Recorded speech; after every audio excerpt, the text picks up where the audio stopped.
other talent you had around him. Yeah, you had a great offense. But I love the option game. But this gives you an opportunity. If you do have the quarterback to throw the football, they got people spread out. Well, I'm telling you, there's plenty of weapons on the offensive side of the ball for Oklahoma. I think even you would have thrown the ball a little bit with all the receivers Sam Bradford could throw it to. So I'm just guessing.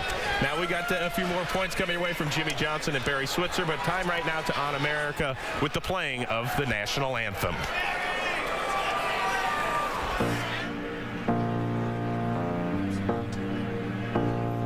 Oh, say, can you see by the dawn's early light what so proudly we hailed at the twilight's last gleaming, whose broad stripes and bright stars through the perilous fight for the ramparts we watched were so gallantly streaming, and the rocket's red glare, the bombs bursting in air, through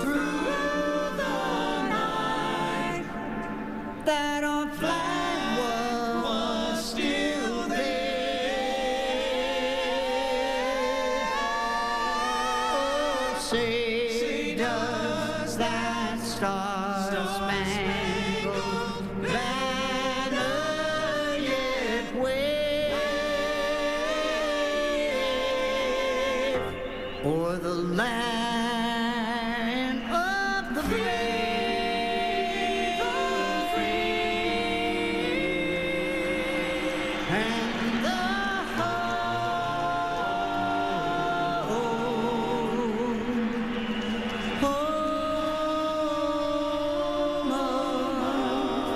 of the brave.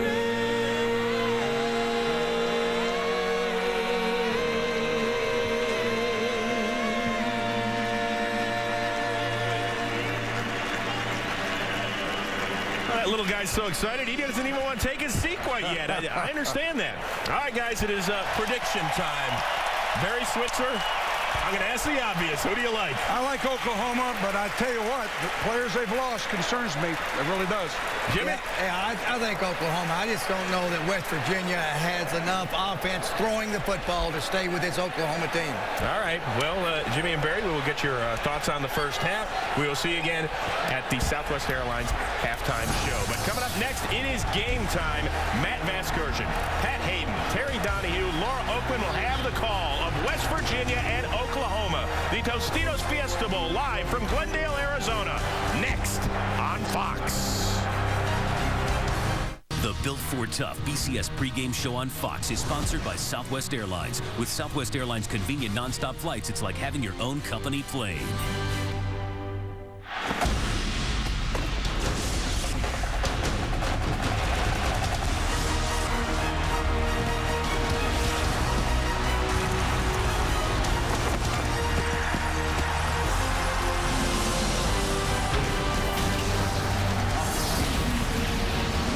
Welcome to the 37th annual Tostitos Fiesta Bowl. Tonight, it's the number 9 Mountaineers of West Virginia and the 4th-ranked Oklahoma Sooners. Alongside Terry Donahue and Pat Hayden, Matt Vasgersian, welcome to Glendale, Arizona, a game, the Tostitos Fiesta Bowl, that's known for its high-powered offense over the years, and in West Virginia and Oklahoma, 2 of the nation's most prolific scoring teams. Pat, we start with OU. The number 3 scoring offense in the land is guided by a talented freshman quarterback, Sam Bradford. You know, Matt, I don't think the Oklahoma coaches really knew what they had when they gave him the ball to start the season September 8th. You know, redshirt freshman, don't know what to expect. He played brilliantly.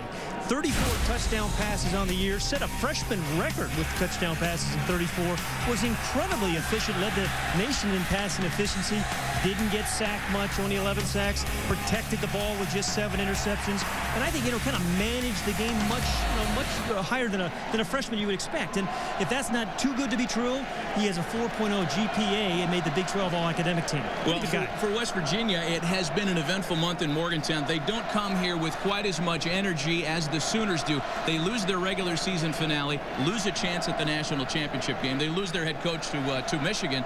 Coach Donahue, I ask you, it's going to be a tough task for West Virginia.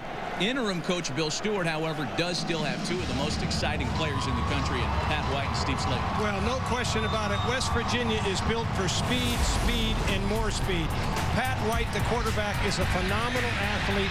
This guy has accounted for 24 touchdowns this season, running and throwing. And Steve Slaton, the tailback, he's a 1,000-yard rusher. But more importantly, this guy has been in the end zone 55 times in his career here at West Virginia. I think Steve Slaton at the tailback position, Pat White at the quarterback position, they will be a handful for the Oklahoma defense. 2 teams that really feel like they've got something to prove here in Arizona. The Mountaineers have never won in this state. In fact, their last visit to the Tostitos Fiesta Bowl was a shot at the national championship. They lost in '89 to Notre Dame.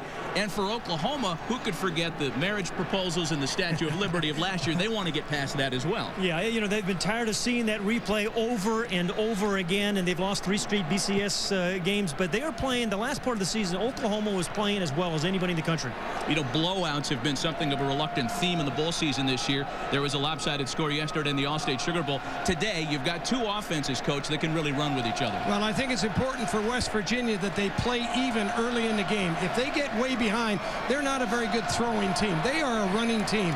If they can play well early and hang into this game as an underdog, they will give Oklahoma all they want. Another theme has been interim coaches not having success in the postseason, in the bowl season. Interim coaches 0-6 in their bowl games. Coach Donahue, I go right back to you. How does that affect the Mountaineers today? Well, Bill Stewart, the interim coach, he's excited about this opportunity. He has done a great job, I think, keeping the team together and really building up to this game. It's going to be hard for him, though. No question about it. Rich Rodriquez is going to be missed at West Virginia. What changes on the field, if anything? Now, Rich Rodriquez called the plays. Yeah, he was intimately involved with the play call. Now, Coach McGee is the offensive coordinator. He is still here, although he's headed to Michigan after this game. But there will be a little bit difference in the play calling. Well, here come the Big East champion, West Virginia Mountaineers.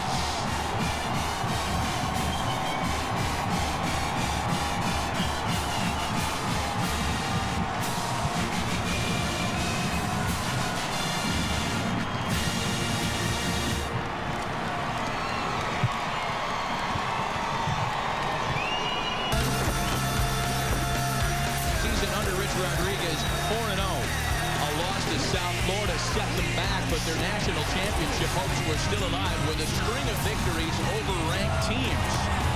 Wins over 25th ranked Rutgers within the Big East.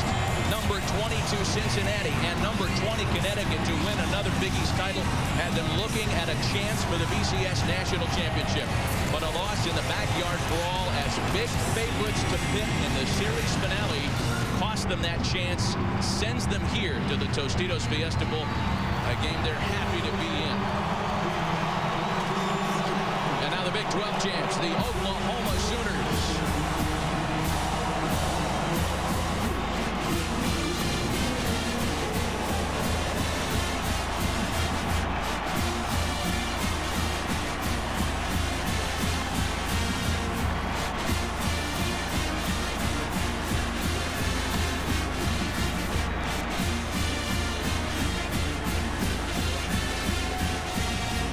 The Sooners, like the Mountaineers, also started in impressive fashion. A 4-0 beginning to the season that saw them lose to unranked Colorado. The Sooners also thought their chances at a national championship were dashed. However, they would go on a hot streak. They win their next 5, including 2 over ranked opponents, number 19 Texas, number 11 Missouri. A loss then to unranked Texas Tech would set them back before they rebounded to win the Big 12 championship game against the then-ranked number 1 Missouri team. We're back. The coin toss at the Tostitos Fiesta Bowl in Glendale is coming up right after this.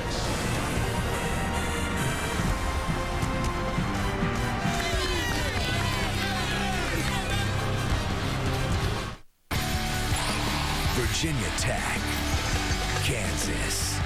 The FedEx Orange Bowl, tomorrow, only on Fox.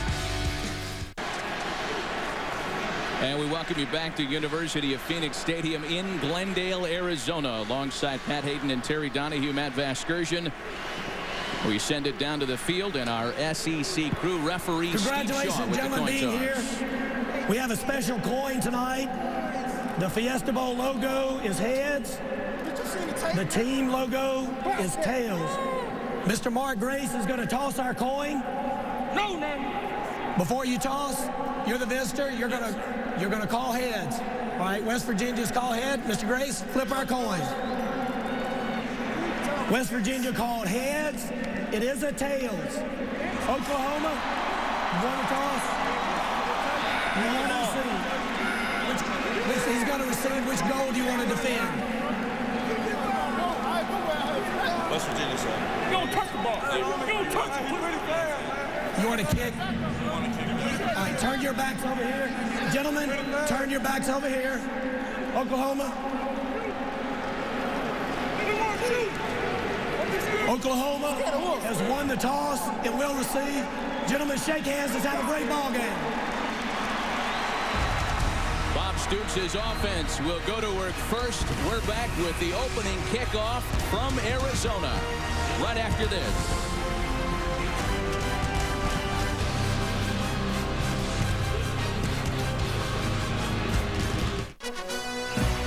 On behalf of Frito-Lay, welcome to the 2008 Tostitos Fiesta Bowl. This marks the 13th year that Tostitos has proudly sponsored this exciting contest. And congratulations to the Oklahoma Sooners and the West Virginia Mountaineers on their outstanding seasons. We're all looking forward to another thrilling Tostitos Fiesta Bowl. Tostitos is all about fun and bringing people together. And it's our sincere wish that this will be a year of good health and wellness for you and your family. Enjoy the game. Welcome back, and before we kick off, we check in with the fourth member of our broadcast crew, Laura Oakman. Thank you, Matt. Coach Bill Stewart, for weeks people have said this team is distraught over losing that game to Pittsburgh. Their head coach to Michigan, they said their heart was not in this game. They weren't with these kids every day the last 3 weeks. You have been. Is their heart in it tonight? That's the people that they said. We say different. We're going to find out tonight. This is the best group of young men ever. Great chemistry. We're ready to play us a football game. Coach, what would a win tonight mean to this team? It would be a great boost. It would be tremendous for these young men. This coaching staff has just done a great job. And for the great people of West Virginia, God bless them. This is for them tonight. Go coach a game. Good luck, Thank Coach. you, Laura. God bless. Matt, back to you. Well, Laura, thanks. And if there is a guy that personifies the state of West, by gosh, Virginia, it is interim coach Bill Stewart, who's done a great job preparing the Mountaineers under difficult circumstances for the Tostitos Fiesta Bowl. Pat McAfee is ready to kick things away and get us started in Glendale. Dangerous return team in Oklahoma. They lead the nation in kickoff return average. Joaquin Iglesias, along with Alan Patrick, are deep for OU. I'm still trying to settle down, guys, after Bill Stewart got me all pumped up. The 2008 Tostitos Fiesta Bowl is underway. This is Iglesias. He's out past the 15, loses his footing at the 20-yard line. Nate Sowers credited with the special teams takedown for WVU. Well, folks that watch football in the Big 12 that thought they wouldn't see a freshman quarterback the likes of Colt McCoy last year in Texas had no idea of what was coming in Norman. What a fantastic freshman season by Sam Bradford. You know, one of the amazing things to me, Matt, is he didn't throw an interception in 5 separate games. Just really managed the game remarkably well. They put the tight end Joe John Finley in motion on 1st and 10. This is the ball carrier Alan Patrick. The senior tailback is good for 5 yards. Let's meet the offense for OU. They are big up front, an absolute load, averaging 320 a man. The senior center, John Cooper, the only one of them that's under 300 pounds. Duke Robinson, the left guard, is a first-team All-American. Backs and receivers, the Sooners are amazingly deep at the skill positions. Malcolm Kelly second on the all-time OU receiving yards and touchdown lists. He starts despite a banged-up quad.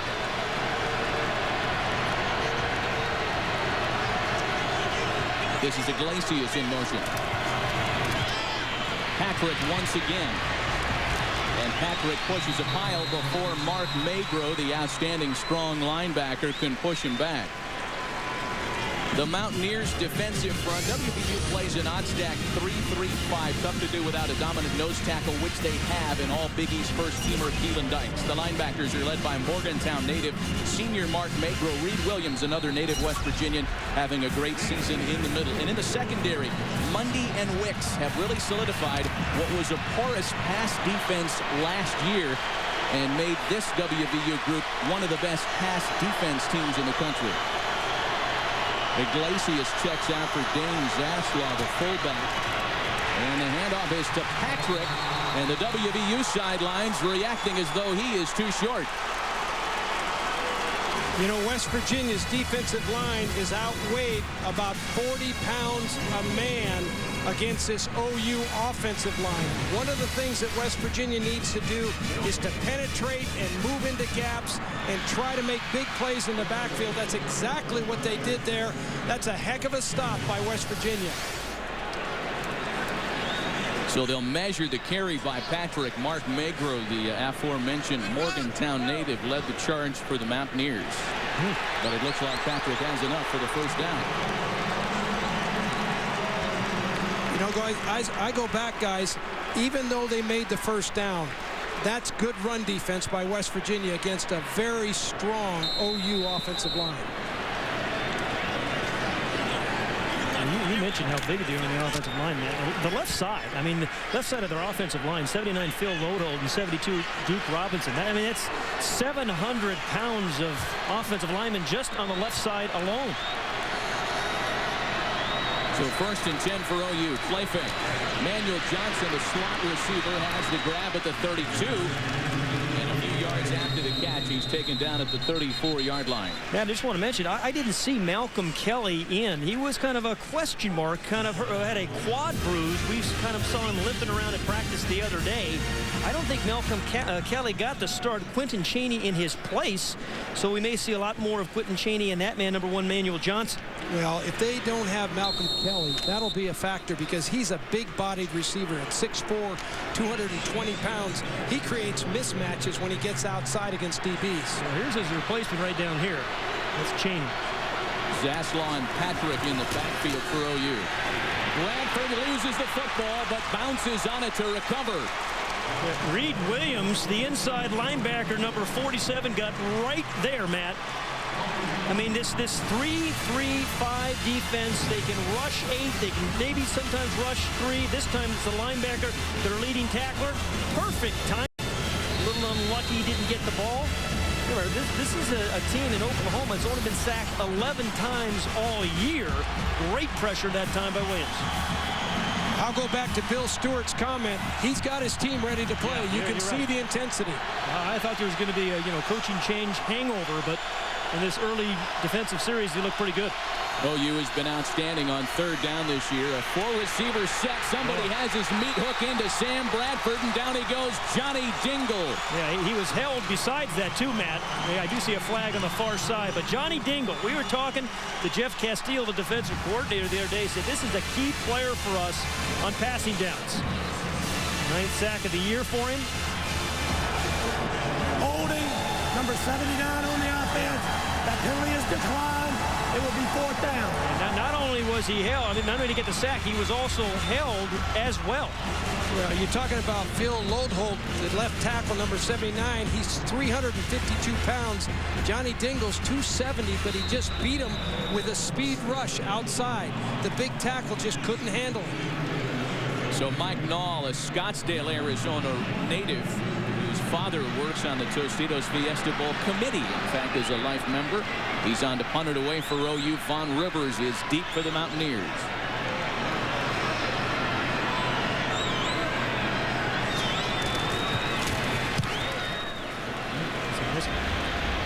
Nall, who used to share punting duties, uncorks a good one.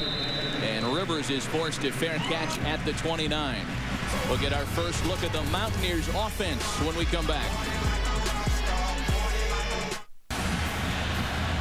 Join the live Fiesta Bowl play calling competition now. Predict plays before the snap for your chance to win. Text BCS to 386 from your AT&T wireless phone exclusively from AT&T, or you can play now at attblueroom.com. Our first look at Pat White and the Mountaineers offense, with Steve Slaton split wide. First and 10 for WVU. And this is White keeping, something we'll see an awful lot tonight. He picks up 6 before Darian Williams makes the tackle. Well, Patrick White unanimously named the Big East's Offensive Player of the Year for the second consecutive season. Lost only 4 games as a Mountaineer starter. And to the delight of people all over West Virginia, has announced he will return for a senior season. He lines up with Owen Schmidt, who is left on 2nd and 5. We'll meet the rest of the Mountaineers in a moment. White has room. And White has a first down and much more across midfield and out of bounds at the OU 45. The Mountaineers up front make the running game go. No seniors in this group, but they've done a great job in front of Slaton, White, and company. All Big East first-teamer Greg Isdander and tackle Ryan Stanchek make up a solid left side. The top 10 scoring offense is powered by the run game. When White and Slaton both go for 100 yards, WVU is 7-1 this year. Into Sooner territory.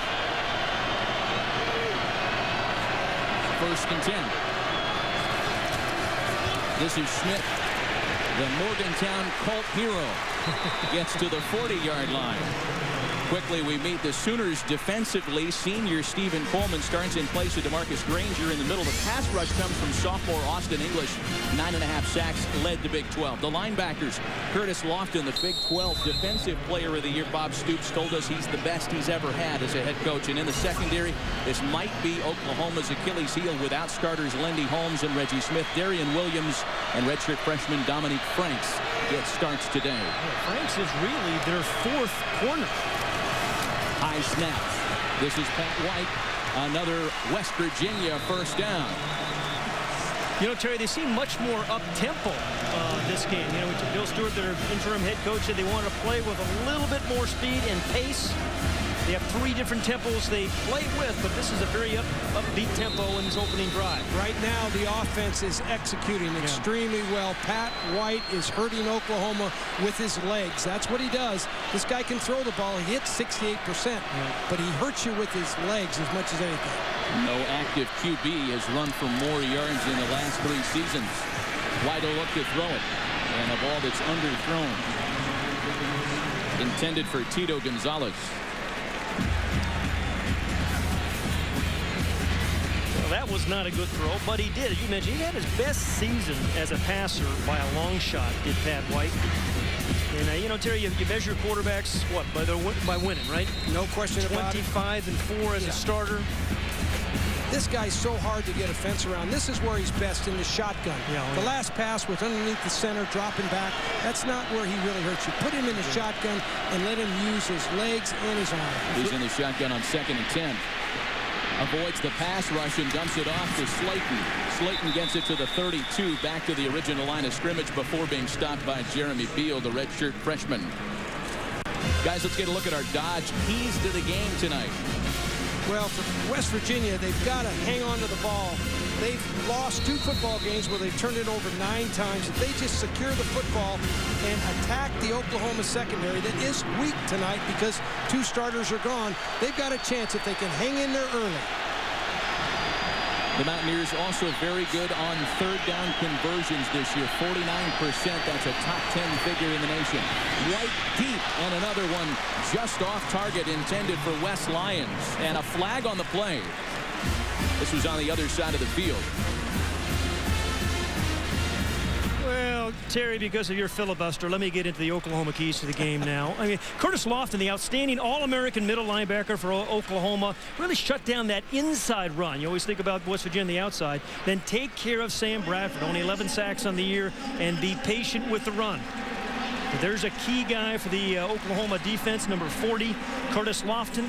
142 tackles on the year. Has been sensational.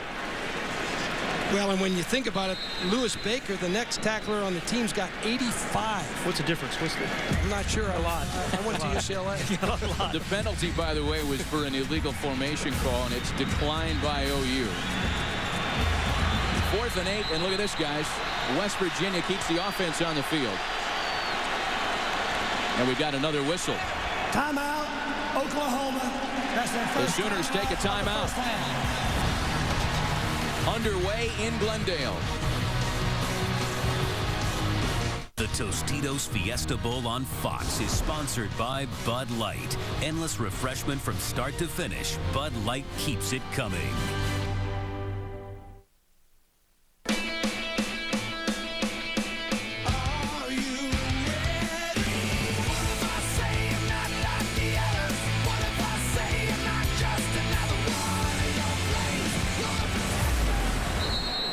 Well, upon second thought, interim coach Bill Stewart's going to run his field goal unit out there. Pat McAfee's career long is 51. This is from 50 yards out. And McAfee is no good. Now, that was a long one, but as you know, Matt, missed 2 against Pittsburgh. Perhaps the difference of the game. He had missed 2 all year and then 2 in the backyard brawl.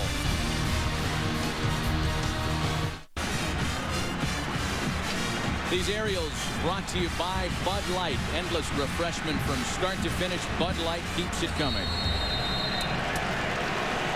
Will be the second offensive series tonight for Sam Bradford and the Sooners. 6 plays, 2 yards in their first series tonight out of the shotgun.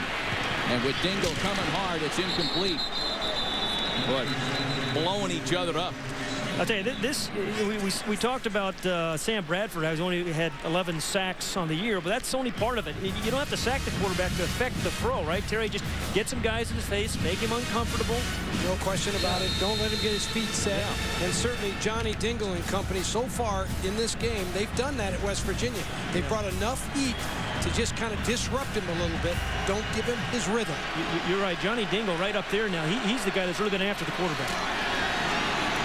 Bradford with a pocket, and that one swatted away. Eric Wicks got some serious ups. It's the senior safety that got in Bradford's face. What a year Eric Wicks has had. You know, Terry, we watched a bunch of tape. Every time you watch West Virginia on defense, number 41 is around the ball and making plays like that. Well, he's their best defensive football player, I think. And the neat thing about him, he came and graduated in the summer and got another year of eligibility because he earned his degree. He wanted to come back. He missed his freshman year because of academics, graduates, and gets a final year to play with his teammates. This coach would like 2 more years from here. 3rd and 10 now. The dump off pass to Patrick goes absolutely nowhere.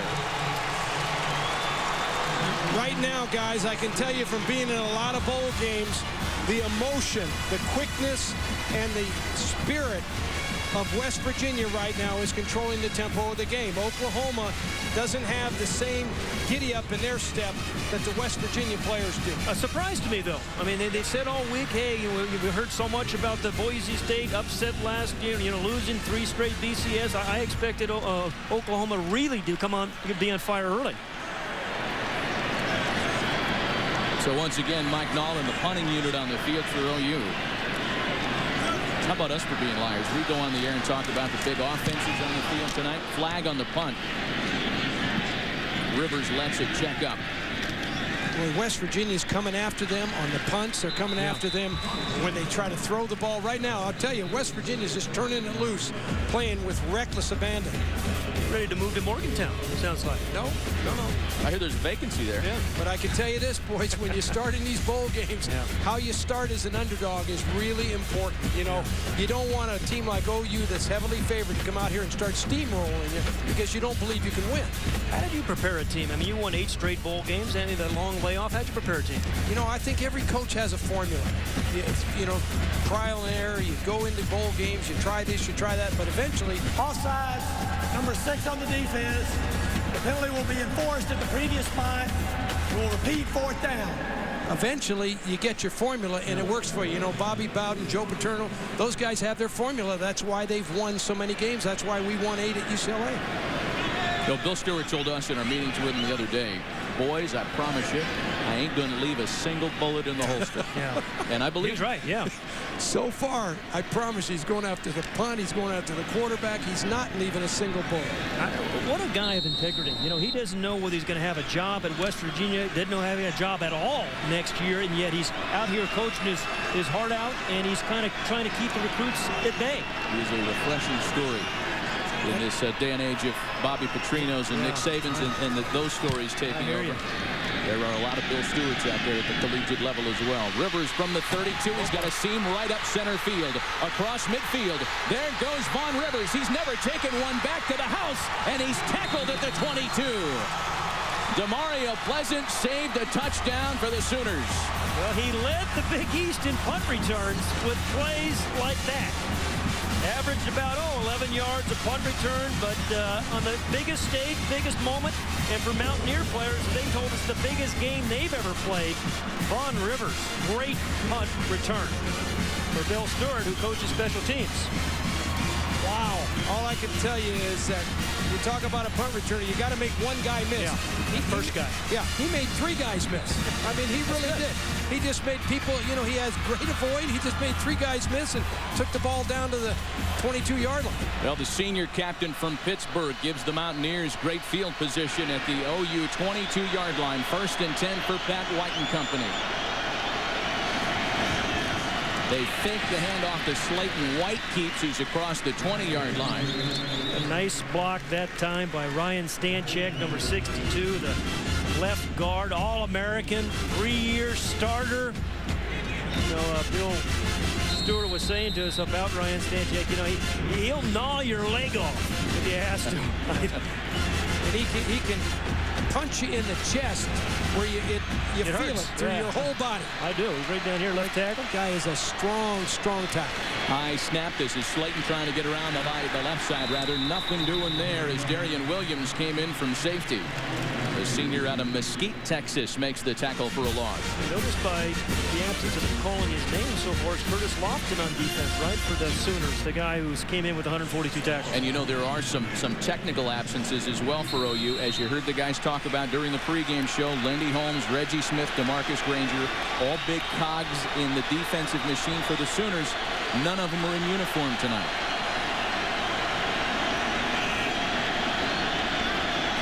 The Mountaineers yet to pick on that deep corner.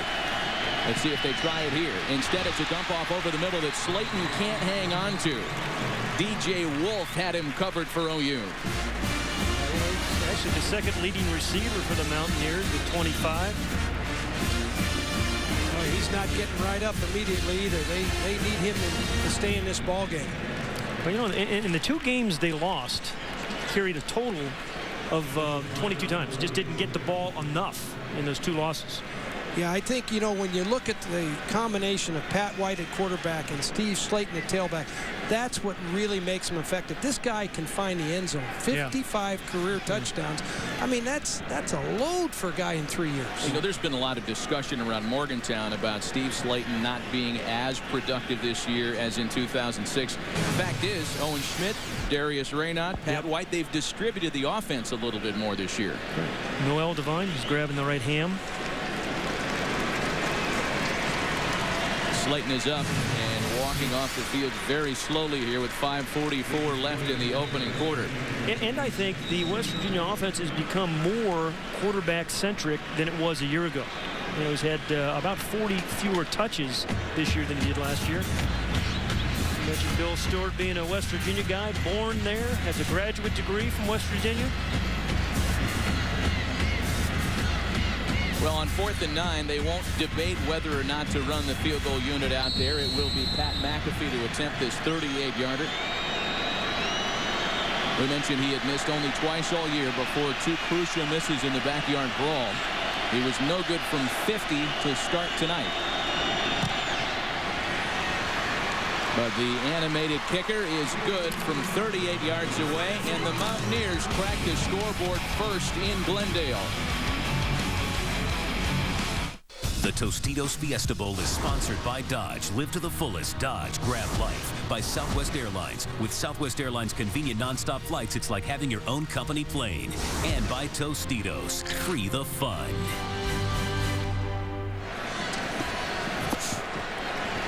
Well, so far the Mountaineers defense has held OU to -1 yard of offense. What's happening on the jumper scope, Pat? Well, you know, man, I think the story of this game, I know early in the first quarter, has really been the pressure that the West Virginia defense has been able to put on Sam Bradford.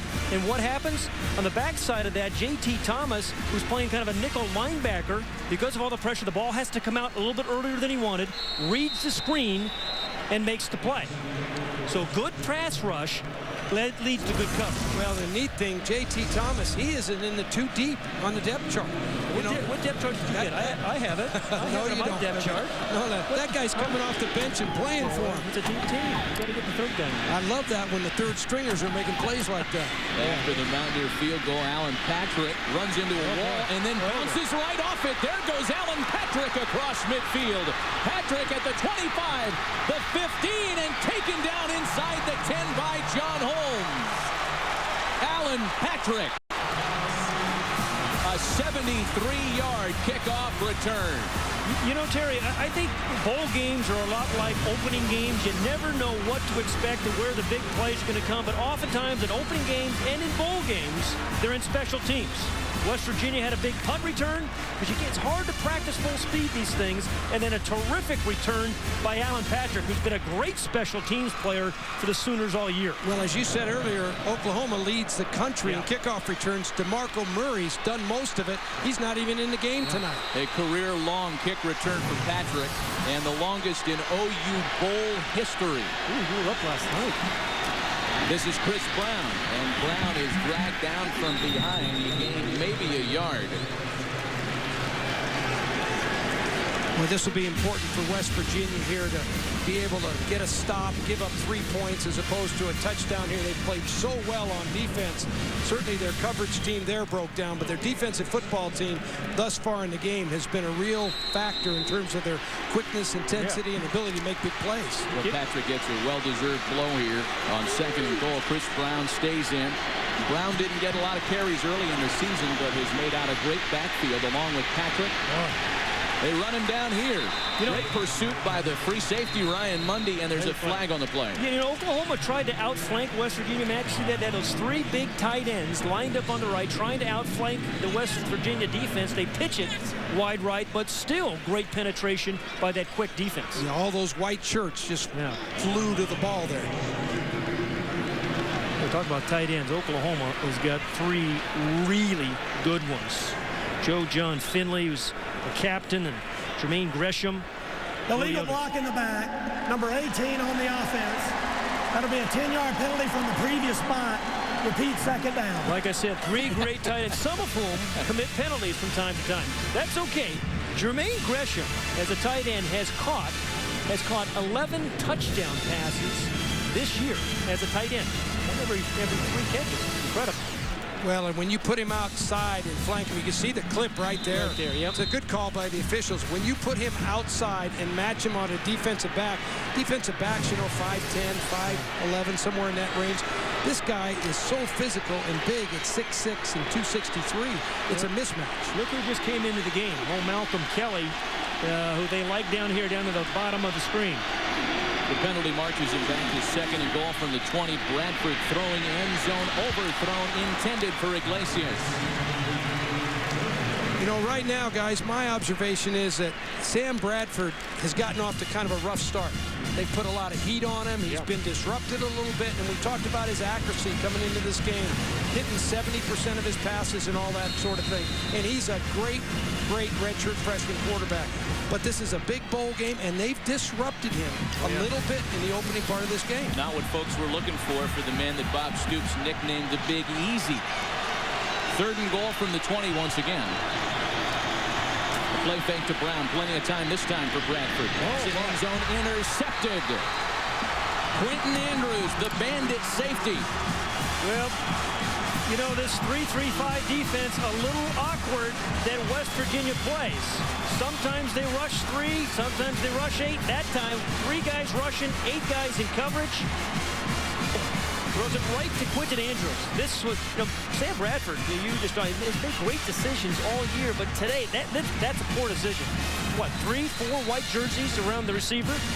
Manuel Johnson? And the other thing I think you have to remember coming into this game about West Virginia, their defensive football team was ranked 4th in the country. You know, a lot of people overlooked that.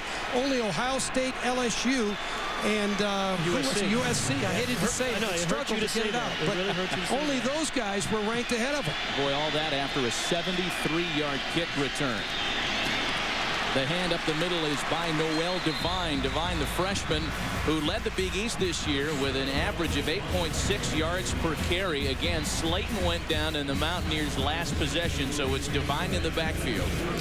Noel Devine, he got big play written all over. He's got 20 plays of 20 yards or more. You know, just kind of a leaf in the wind, the way he kind of bounces around and outruns people.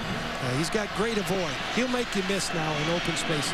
Devine was right on his average with a 9-yard run. The pass is caught out on the flat. That's Darius Raynaud, whose name we haven't called yet today. Raynaud is a guy in an offensive unit filled with athletes that may be the best of the bunch.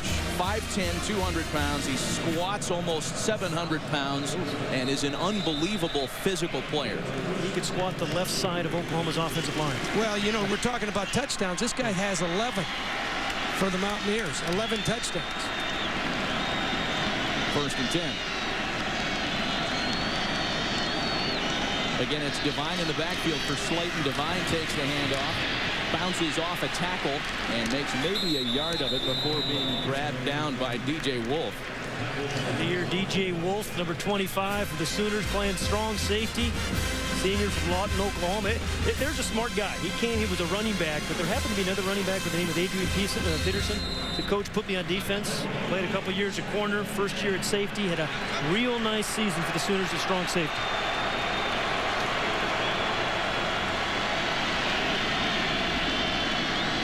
Devine and Schmidt in the backfield on 2nd and 9. White has a pocket and throws incomplete for Raynaud. Well, both quarterbacks struggling to throw the football. Pat White, 2 of 5 for 6 yards. Sam Bradford, 2 of 6 for less than 5 yards. And not the kind of accuracy that we were used to seeing from these two during the regular season. Well, you know, you mentioned 2 pretty good. You talk so much about the offenses, but as Terry mentioned, West Virginia's defense 4th in the nation, and Oklahoma has got some real good athletes on defense as well.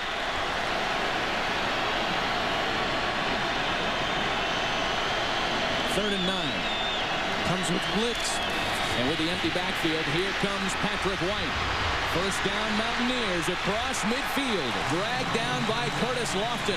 Pat White breaks off another big one. What happened there? Oklahoma brought the blitz. They usually don't blitz a lot, but you can see the strong safety. He'll come from the right side of the screen. There's the blitz there, but when you do that, you're in man-to-man coverage generally behind it, and that means no one accounts for the quarterback. And a guy like Pat White, with his kind of legs, watch out. I'd account for him. I've had 2 or 3 guys accounting for him. Pat White has now moved to number 7 on the NCAA's all-time quarterback rushing list, passing Navy's Chris McCoy. White keeps it, but can't get away from his pursuer. Darian Williams making another good play in space. We remind you to stay tuned for tonight's halftime show as Academy Award winner Morgan Freeman narrates a feature on the incredible story of the 1951 San Francisco Dons, brought to you by our friends at Tostitos. Really something you won't want to miss. We had a chance to beat some of those guys the other night. Incredible story. 2nd and 8, Devine the lone back with Patrick White.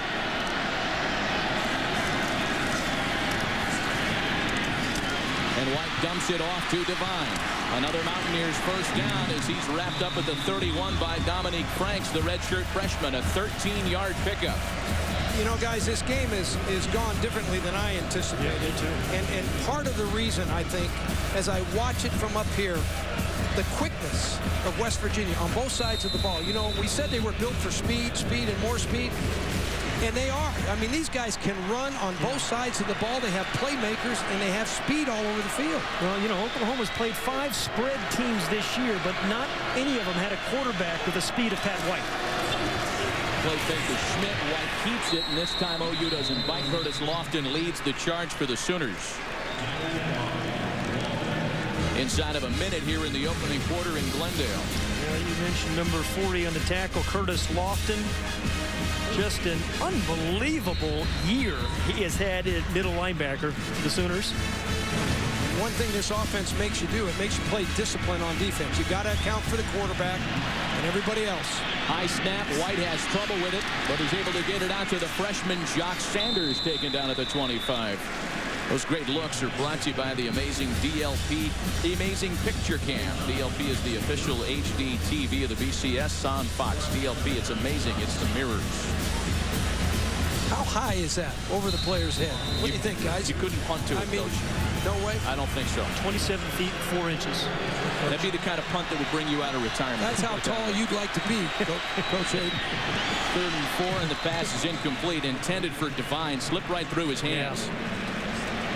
Okay, Pat White is in rhythm. You know, Sam Bradford a little bit out of rhythm, but Pat White is in sync, isn't he? Yeah, he is. And you know, as a defensive lineman, you hate playing against a guy like this. Yeah. You know, rushing the quarterback is fun when the quarterback's not mobile. Yeah, you're right. And he can't move around, right? It's tiring. When you're rushing a quarterback who can really, really move with his legs, it's more difficult. It wears you out. Well, Pat McAfee has been among the busiest Mountaineers in this opening quarter. This will be a 42-yard attempt. Closing seconds of the opening quarter, McAfee adds a second score.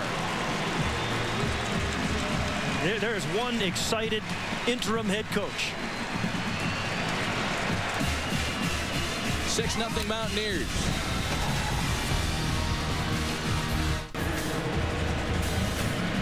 A couple of Pat McAfee field goals have the Mountaineers on top with just 2 ticks left in the opening quarter.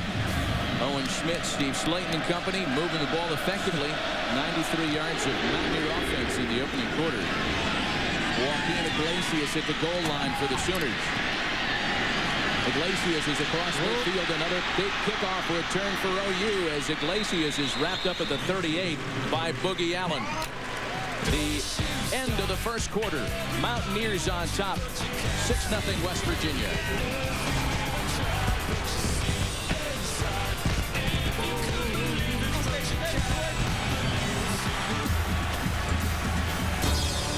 Bowl bash continues with the FedEx Orange Bowl as Kansas takes on Virginia Tech. Our coverage of the FedEx Orange Bowl begins tomorrow.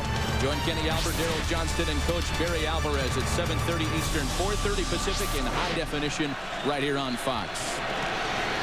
Opening of the second quarter, and OU opens with a flag on the play on the handoff to Alan Patrick. Well, I wouldn't want to be a punter against Virginia Tech, would you? No. That's when you pull the hamstring. Block that kick. Yeah. A Frank Beamer specialty, especially in bowl games. We'll check in on the flag here.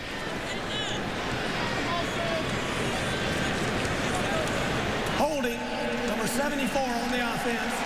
10-yard penalty from the spot of the foul. Repeat first down. You know, guys, Bob Stoops had been held scoreless in the first quarter in only 2 games prior to the Tostitos Fiesta Bowl. They came back to win them both. Well, Bob Stoops, he knows how to prepare a team for a bowl game. This guy wins the national championship in 2000 and starts recruiting the country. Normally, they recruit Oklahoma and Texas. He became national in his scope, and this team at Oklahoma is filled with good players from all over the country. He's done a great job there. Brian Simmons takes over for Brandon Walker at right guard. And OU keeps it on the ground. Keelan Dykes is there to make the stop on the play after a 3-yard pickup by Alan Patrick. Terry, you talk about Bob Stoops. I mean, 19, right? This is his 19th. He's had 7 of those teams win 11 games. I mean, it has been phenomenal. And you kind of forget about how moribund the Oklahoma program was prior to his arriving. I mean, they hadn't won 10 games in about a decade. Yeah, he got him every year. Yeah, he got him rebuilt. Yeah. There's no question about it. He did it with great recruiting, outstanding coaching. And this guy, I mean, you can tell there's a presence at Oklahoma in football. There's a presence. Chris Brown checks into the backfield on 2nd and 17. Bradford with time in front of that beefy line, and he gets it complete out to Quentin Chaney. This is a tall Oklahoma team. Stan Bradford, the quarterback, is 6'5". Quentin Chaney, the receiver who caught that ball, is 6'5". So big strike zone that Sam Bradford has to throw the ball to Quentin Chaney. Excellent protection here. Allows him to get up and fire it right in there. I said Sam Bradford 6'5". He is taller than, I think, 10 of the 11 defensive starters in West Virginia. Quentin Chaney caught only 4 balls during the regular season, but again, with Malcolm Kelly having a little nick on the leg, he will play a role here this afternoon. Boy, and great penetration by the Mountaineers. Bobby Hathaway, among others, coming in to stuff Chris Brown for a loss. Well, one of the things West Virginia wants to do is they want to run through a lot with their linebackers. They want that penetration. That penetration is what disrupts an offense. And anytime you can penetrate and run through, particularly on rundowns, you can see right there, Hathaway just ran through, defeated a blocker, throws the running back for a loss. Well, they even blocked him. He was that quick. Again with Brown in the backfield on 2nd and 12. The quick pass to Iglesias, and he can't do much with that ball as he's wrapped up immediately by the senior corner, Antonio Lewis. Antonio Lewis, what they call their boundary corner. Oh, he's limping off. Remember, we've already seen Malcolm Kelly not play much today, and that's their other starting wide receiver, Iglesias. Well, if there's any weakness in the Oklahoma offense coming into this game, it is the depth at wide receiver. There's no question. I mean, you've got Malcolm Kelly and you've got Iglesias, and those guys, you lose those two guys and take them out of a ball game now, you've taken away some of your firepower. Garrett Bolton comes in up top. He's the new receiver in. He checks in for Iglesias. The Sooners' leading receiver. There's a flag on the play. Bradford makes all kinds of room and time for himself. He's across the 40 and tackled at the 38-yard line. But again, there's a flag on the play. Well, this game, to me, has really been about West Virginia's defense and how passionate they play. Yeah, and how quick they've been. You know, they've penetrated. Bill Stewart said they would be. He said that they would play fast. We didn't really believe it. No, I didn't think they could match up. Yeah. We thought there'd be some coaching hangover with Rich Rodriquez leaving. You know, all these assistant coaches, a lot of them don't really know whether they have a job next year or not. Yeah, I think they've done it for the state of West Virginia. You know, I mean, I think they have bonded together. But Oklahoma now, this is a football team that can put points on you. You know, this team can put points on you. Now, they are without illegal formation. 6 men on the line of scrimmage on the offense. Number 79 was off the line. It's a 5-yard penalty from the previous spot. Repeat 3rd down. You know, big Phil Lodeholt is pretty easy to spot when he lines up in an illegal formation. He's 6'8", the tallest player in OU history, 350 pounds worth of him, and he's going to stand out a little bit. He tested positive for donuts during the week preparation. It is a massive OU line, the left side in particular. It's 700 pounds between those two guys right there you're looking at. So now 3rd and 16 after the penalty. Bradford, look out on the blind side. And Bradford goes down. Antonio Lewis came around the corner clean. Didn't really hit him hard, but Bradford goes down anyway. Well, he's the boundary corner, Terry. You know, and they like to blitz the boundary corner. He's a good tackler. We saw him make a tackle just a couple of plays ago in Iglesias. But Bradford didn't really see him, but you need to feel him. And I think you need to be a little stronger in the pocket. No question about it. The boundary corners are responsibility generally of the quarterback. Now, sometimes a running back has the assignment to pick him up, but in that particular case, you would have liked Sam Bradford to feel that and get rid of it. Vaughn Rivers ran a career long back in the first quarter. He signals fair catch at the 10 here. A couple of sacks by the Mountaineer defense. They have kept Oklahoma scoreless. Appalachian State is a finalist for the Pontiac Game-Changing Performance of the Year. The Mountaineers have already won a $5,000 scholarship from Pontiac for this block field goal to upset Michigan. Vote now at Pontiac.com/NCAA to help decide the winner of the $100,000 Pontiac Game-Changing Performance of the Year, which will be announced at the BCS National Championship game on Fox, January 7th. 1st and 10 for the Mountaineers from their 10-yard line. Pat White trying to run left. Is tackled at the line of scrimmage. No gain on the play. You know, we've talked a lot about West Virginia's offense. The Oklahoma defense is something that you have to really keep your eye on, because they've got 3 great players at each level. Defensive line, they've got Austin English. Linebacker, they've got Curtis Lofton. Secondary, they have TJ Wolf. When you have 3 players like that at each level, you're an awfully good defensive football team. Yeah, but they're missing 3 starters today, remember? Noel Devine still in the backfield with White. Pressure. White around the left side, and he gets out of bounds at the 11, forced out of bounds by the senior strong linebacker Lewis Baker. You know, meanwhile, guys, on the WVU sideline, Steve Slaton has his helmet off, and it does not look as though Slaton is in a real rush to get back out onto the field. Since he's come off, we have seen nothing but either empty backfields or Noel Devine. Well, you know, Owen Smith took his place last year in the Gator Bowl and ran for over 100 yards, 107 yards in last year's Gator Bowl. Empty backfield set for White here on 3rd and 8. Here comes the pressure again, and that one's incomplete, intended for Darius Raynaud. That was pretty good pass protection by the West Virginia offensive line, because Oklahoma had a big full blitz coming on. And I tell you, Patrick White, you know, you don't see too many kind of spread offensive guys hang in the pocket like Patrick White does right here and deliver the ball. He takes a good shot there, and that'll resonate in his head. You know, as you know, Pat, playing that position, as the game goes along, the more you get knocked down, the more you remember it. That's the idea with the defensive players, right? Here comes this unusual spread punt formation that West Virginia uses, and the rugby punt. And the McAfee punt is away. Iglesias and Franks, the deep men. This is Iglesias. Past the 40. Still on his feet past midfield with a flag down, and Iglesias is wrapped up at the 42-yard line. Kent Richardson makes the special teams play for the Mountaineers. I think on every bowl game that I've watched this season, on special teams, there's been a flag. They got every single special teams play. I think that's a function not playing for a month. Yeah, it's like a first game. Yeah, no question about it. You just can't simulate it in practice, you know, because you're not full speed. During the return, illegal block in the back, number 41 on the receiving team, 10-yard penalty from the spot of the foul. It'll be 1st and 10.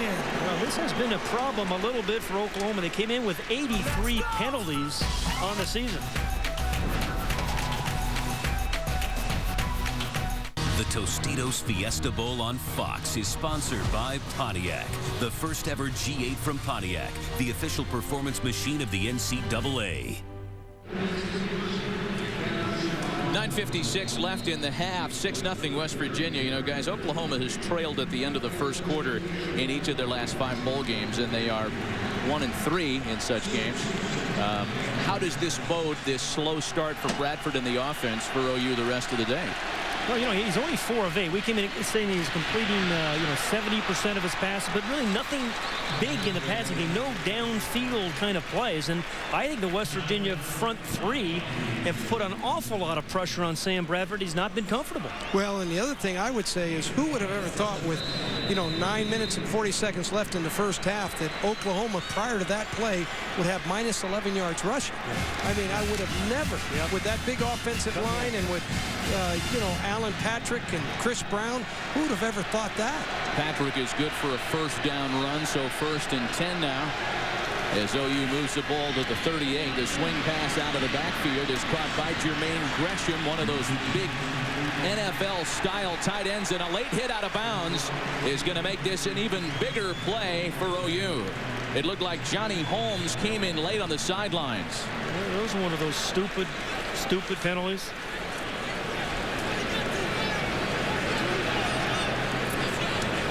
Jermaine Gresham, the man that caught it, was really had an unbelievable season.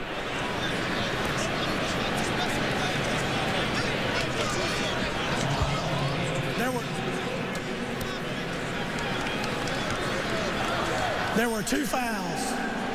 After the play, dead ball, personal foul, number 41 on the defense, unsportsmanlike conduct, number 19 on the defense. Both penalties will be from the end of the run. Wow. It'll be 1st and 10. And we weren't right about either one of them. It was Eric Wicks and Vaughn Rivers. That is really going to hurt WVU. Hurt him by, 30 yards? Here's the catch and the run by Grisham. Well, look at the power of Grisham at 6'5", 262. How'd you like to be 5'10", playing DB, coming up on that guy? I'm 5'10", but I've never played DB. There's the hit actually by Mundy, right? It was Ryan Mundy, number 21. That had to be the call. Yeah, it wasn't 41. Steve Shaw got it wrong as well. So 2 penalties, add 30 yards to the end of the play. First and 10 Sooners at the Mountaineer 24. That's more in penalty yards they've had passing thus far today. It's more than they've had running. There's been a change on the front defensively for West Virginia. Scooter Berry has left injured. And Chris Neal, the redshirt freshman, has taken over up front. And more chippiness after the play here.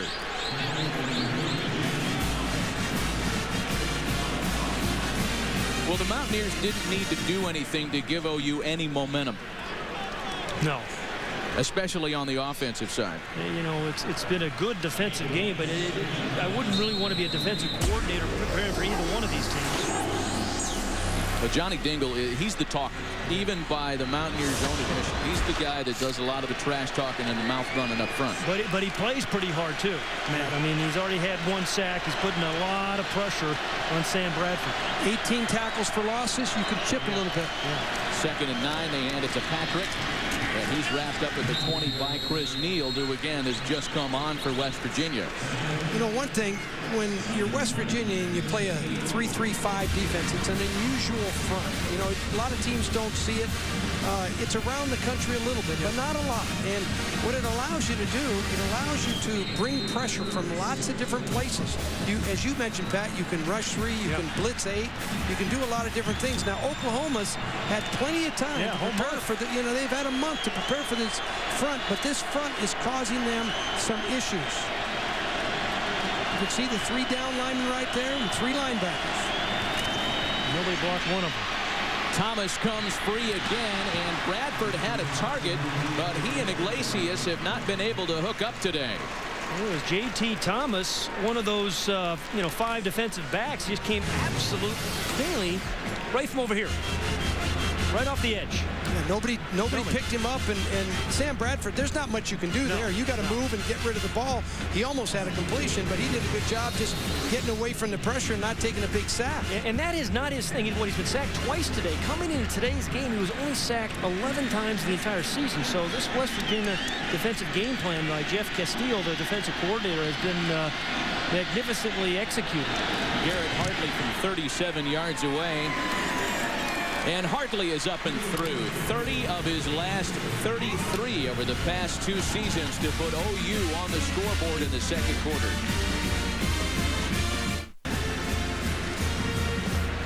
Mountaineers on top 6-3. Freshman quarterback Sam Bradford has been sacked a couple of times by the Mountaineers. Let's take a look at what's happening to him on the jumper scope, Coach. Well, one thing about the 3-3-5 defense is watch the corner. They come from anywhere with this defense. You can see him right there, and all of a sudden the wide receiver is going to be wide open, but he's about falling down, so Bradford doesn't have a wide out to get the ball to, and Sam Bradford never saw it coming from the outside. That's one of the difficulties. Well designed, don't you think, Coach? Yeah, they come from everywhere. Yeah. You know? But that boundary blitz you see more and more in college football, usually to the quarterback's blind side. Well, Garrett Hartley was good for a field goal to get OU on the scoreboard. 6-3 Mountaineers, 7:46 left in the half. Noel Devine is deep for the Mountaineers. This will be Vaughn Rivers from the 3. Rivers gets away from the first wave and is shoved out of bounds at the 23 by Ian Pleasant. A reminder, Monday, it's the game college football fans have been waiting for as Matt Flynn and the LSU Tigers take on Chris Wells and the Ohio State Buckeyes in the All-State BCS National Championship game. Our coverage begins Monday at 7:30 p.m. Eastern, 4:30 Pacific in high definition, only on Fox. I'll tell you, Glenn Dorsey, unbelievable. Every time I watch LSU, he was sacking some quarterback, just disrupting things in the middle. Chris Wells, a big year for the Buckeyes. Dorsey had a huge year. He was unhealthy most of it. Mountaineers keep it on the ground with Noel Devine, who cuts inside for a gain of maybe 2. You know, the game has gone just like West Virginia has wanted it to go. They never fell behind early. That was one of the things that Bill Stewart said is we can't get behind early because we're not a great catch-up team. You don't want to be behind late either. No, that's right. But you know, if you're not a throwing team, you don't want to, get somebody to jump on you by 14 You want to be at 14 points. Yeah, it's gone according to plan, and the defense has been sensational. They have outrushed OU 72 yards to 5. In the air is White this time, and that one caught by Raynaud. A first down for the Mountaineers. See, this is where I think Pat White is really effective, when he's in the shotgun or when he's on the move. When you don't have him just be a standard drop back quarterback, you move him on play action, you fake a run, come off with a play action pass. That's, guys, where I think he's effective. You can watch his legs, little fake there, comes around, he finds an open receiver, and he gets rid of the ball quick. He does. Noel Devine scoots around the corner. Tackled at the 38 by Curtis Lofton. A flag at the end of the play. We had a nice meeting with Pat White the other day. Weren't you impressed with Pat? He got really a presence about him, a calm guy. I think his teammates really respond well to him. From Daphne, Alabama. Yeah, incidental face mask, number 16 on the defense. 5-yard penalty from the end of the run. Repeat first down. Well, fellas, a couple things about Pat White that surprised me was his height and his arm. Yeah, there's the face mask. Yeah, he is a little taller than he looks like on television, and he does have sometimes left-handers fool you. They don't look like they're throwing it really hard, but the left-hander, the ball always gets there on time. Like a dart, he throws it real quick. He gets it quick. Drafted in the 4th round by the Angels out of high school, had committed to LSU to play defensive back and receiver, but when West Virginia knocked on the door and said, we'll give you a shot at quarterback, he went to Morgantown. Owen Schmidt, like a runaway beer truck down the sidelines. Big Owen Schmidt, touchdown, West Virginia.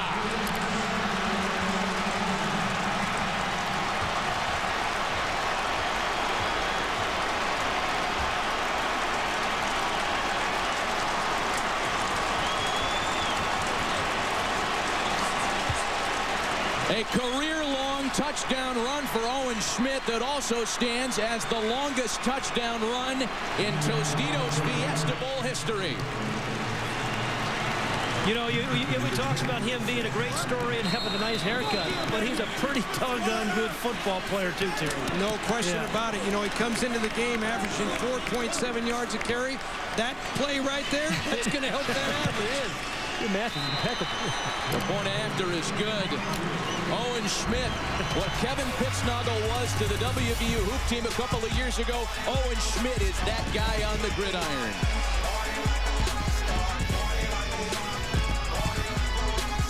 The Tostitos Fiesta Bowl on Fox is sponsored by FedEx. Go Air, Go Ground, Go Football. By High Definition TV and Blu-ray. Your choice is clear, the future is blue. And by Taco Bell, big fans of college bowl action. Now the Mountaineers get into the end zone first on a 57-yard touchdown run by Owen Schmidt. And a correction, it is the longest in WVU Bowl history. Not the longest in Tostitos Fiesta Bowl history. The longest by a Mountaineer in a bowl. Joaquin Iglesias is the deep man for OU. And a pooch-style kickoff.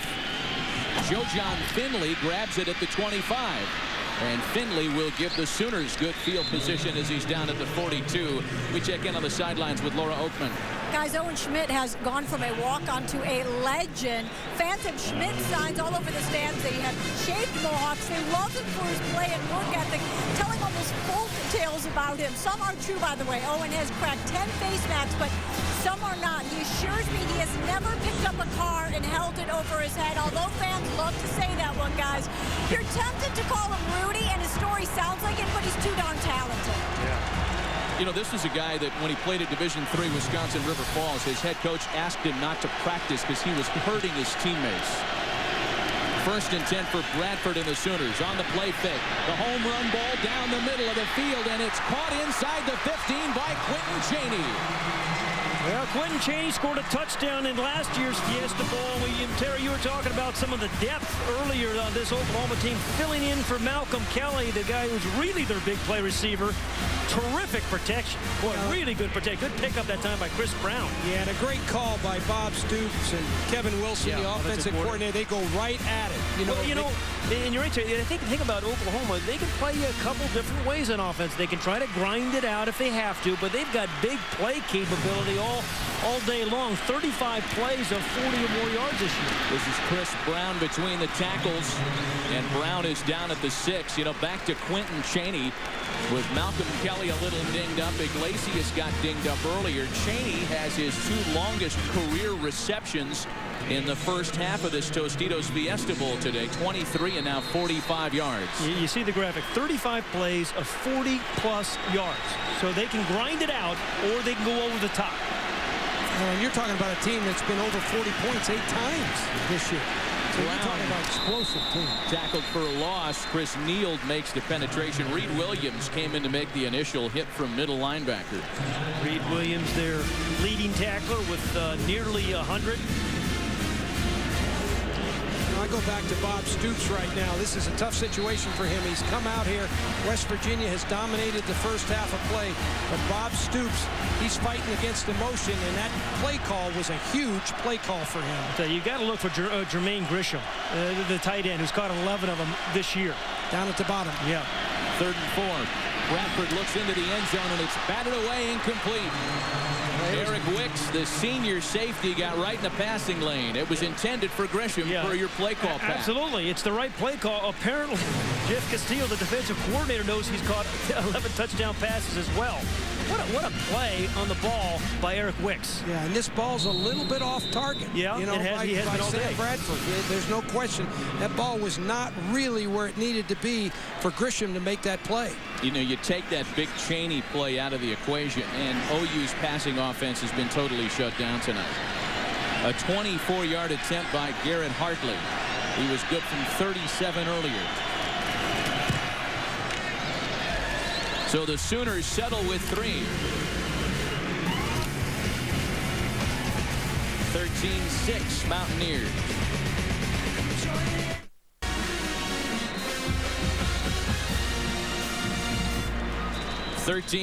Mountaineers.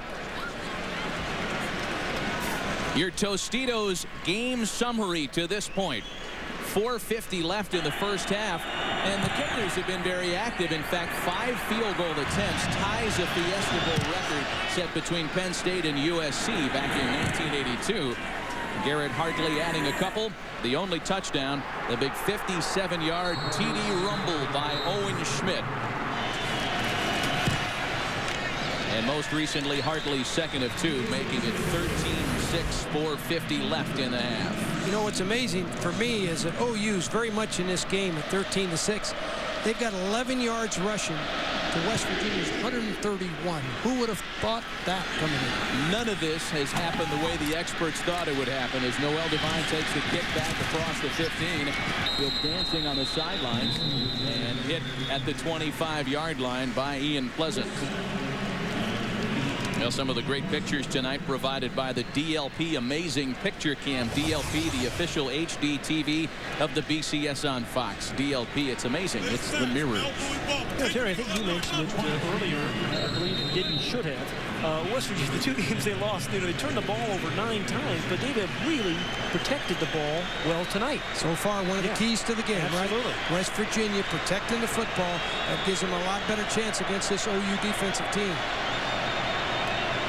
1st and 10 from the 22. Devine takes the delayed handoff. He's tackled just shy of the 25-yard line. DJ Wolf was there for OU. You know, what's been interesting a little bit is that Steve Slaton has been out of this game for a long time. Yeah, he came back and went up that hamstring. Yeah, it's unbelievable, and they've got to play this game without him. It doesn't look like he's going to return it this time. So you're talking about playing with your backup tailback in Devine and losing a big play. Yeah, but Owen Smith's not a bad guy to give the ball to once in a while either.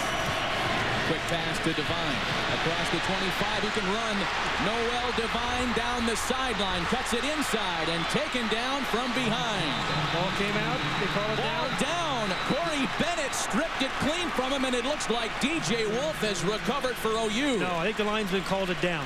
I think the linesman, he pointed down to the ground. I think he's going to overrule that. Indeed, that is, boy, what a break by the Mountaineers. My goodness.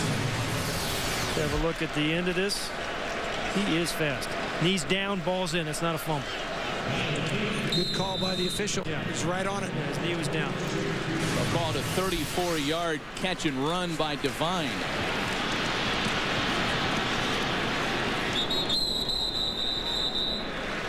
Across the 40 now is Jock Sanders.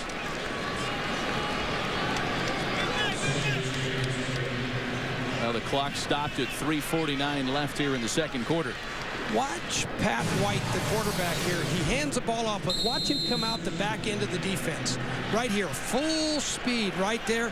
He's going to keep that ball in a couple minutes there. Yeah. He's going to be one-on-one with that defensive end. Wouldn't you like to see him keep the ball in that one? He would have run for 30 yards. And they'll get it again. Yeah. That's part of the offense. That's what makes it hard to defend.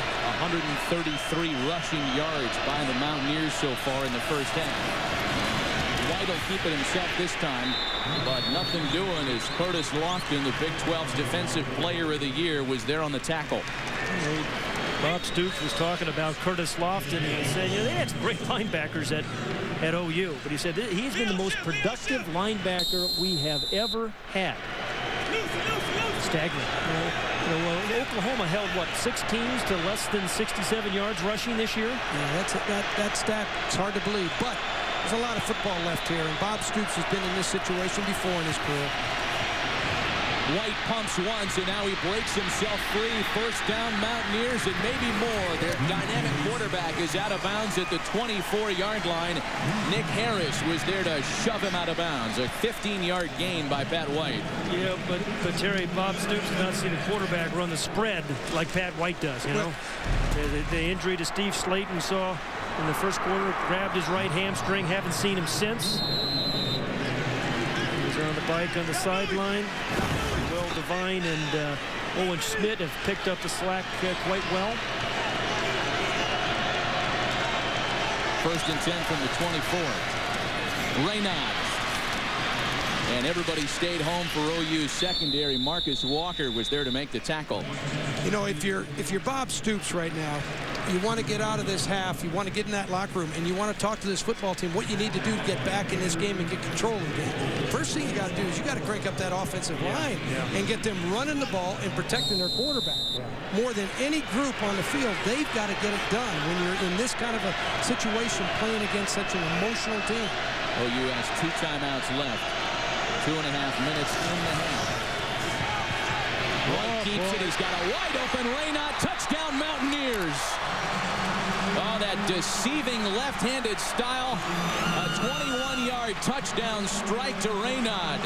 Well, you know, Matt, it's Pat White, then Devine, and then Owen Schmidt, and then boom, out of nowhere comes Darius Raynaud for his 12th touchdown catch of the year. And you know, Terry, every time you see him catch one, it seems like he's wide open right there in the slot because everybody's worried about Pat White and all the running backs. Yeah, there's no question the play-action fake draws the safeties up into the line of scrimmage, and what happens all of a sudden, you got wide open spaces.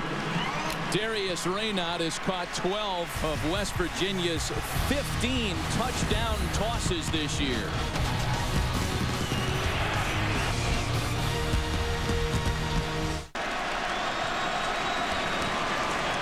These aerials brought to you by Bud Light. Endless refreshment from start to finish. Bud Light keeps it coming. And Pat White and the Mountaineer offense have kept the excitement coming early in this Tostitos Fiesta Bowl tonight. 20-6 Mountaineers.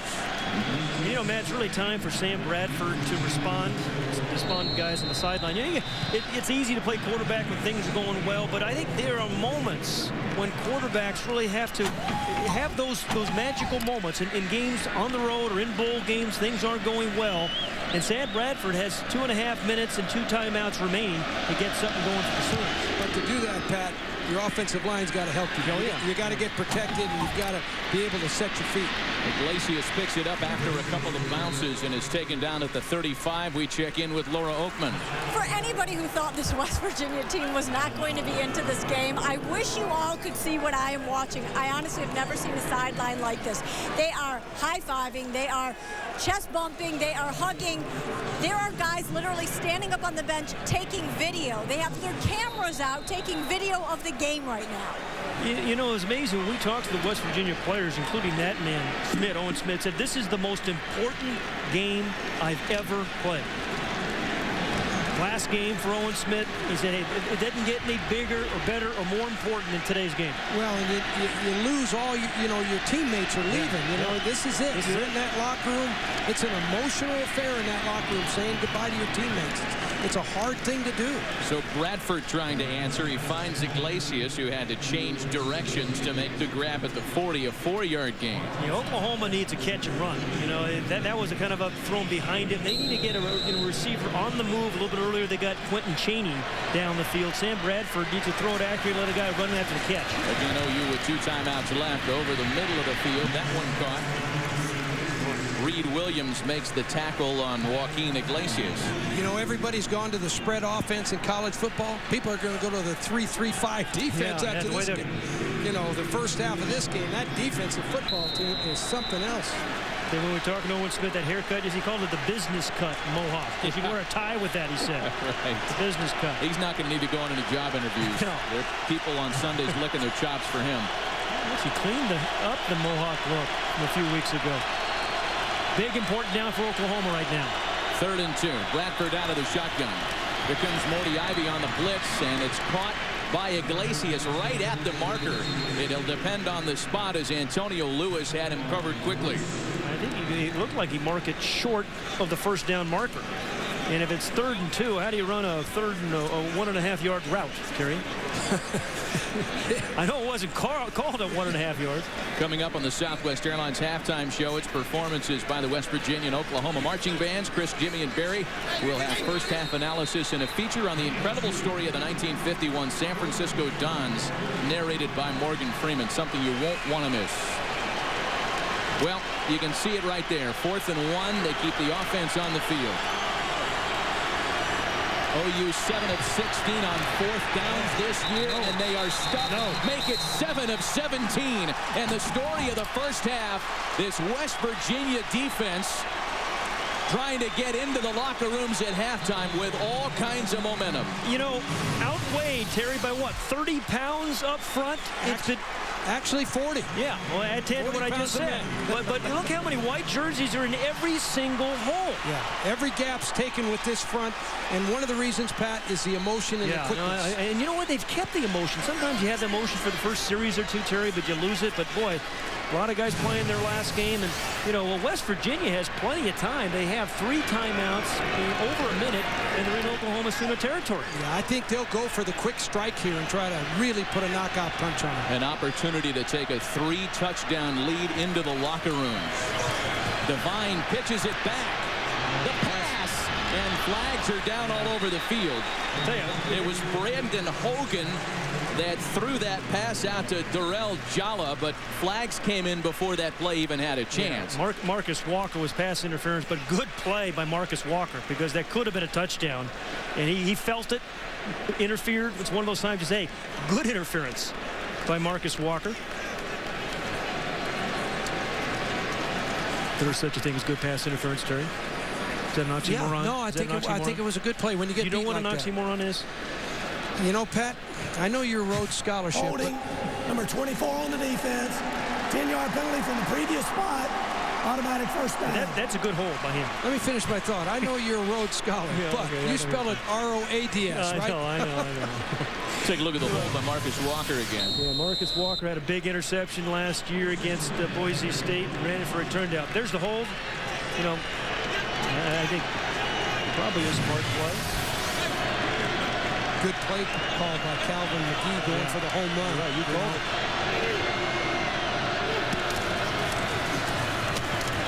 Schmidt takes a village to get him down on the ground. Lewis Baker led the charge for OU. And Schmidt picks up maybe 2. You know, he started at Division III Wisconsin River Falls that you mentioned, Matt. And after there, he kind of created a tape. He and his mom drove around, knocked on doors, delivered the tape to West Virginia. They weren't even expecting him. Just dropped it off. And he told us he didn't think he was big enough to play in the Big East. Could you imagine that? No. White's pass is incomplete, intended for Jock Sanders. So it brings up 3rd and 8 with 31 seconds left. And again, West Virginia has 3 timeouts. And one thing you're thinking about here, if you're calling plays, you're thinking about, hey, can we make a big play, but what do I need for my field goal? You know, how much yardage do I need to help my kicker? So if I don't get my 7 points, I can at least get 3 on the board after that great defensive stop on 4th and 2. As long as 49, so they need to get to the 32-yard line, which is just a couple of yards. Mountaineers are 2 of 6 on 3rd down so far. White keeps. He's got a seam. And tackled just shy of the 1st down. Curtis Lofton prevented the 1st down there. And right back into field goal range. Good play by Pat White. Just when he looked like he was getting bottled up, Terry, and maybe get sacked. And we got time ticking here, and Pat White finally calls the timeout. They got to get the field goal unit out there at some point. Well, they have 3 of them. You might as well just let it burn down to, what, 3 seconds or so? Yeah, they're doing the right thing here. They don't want another play after the kick. Yeah. A reminder, this Sunday, it's a Fox NFC wildcard matchup as the New York Giants travel to Tampa to take on the Buccaneers in round 1 of the NFL playoffs. Coverage of the wildcard begins at noon Eastern, 9 a.m. Pacific in high definition right here on Fox.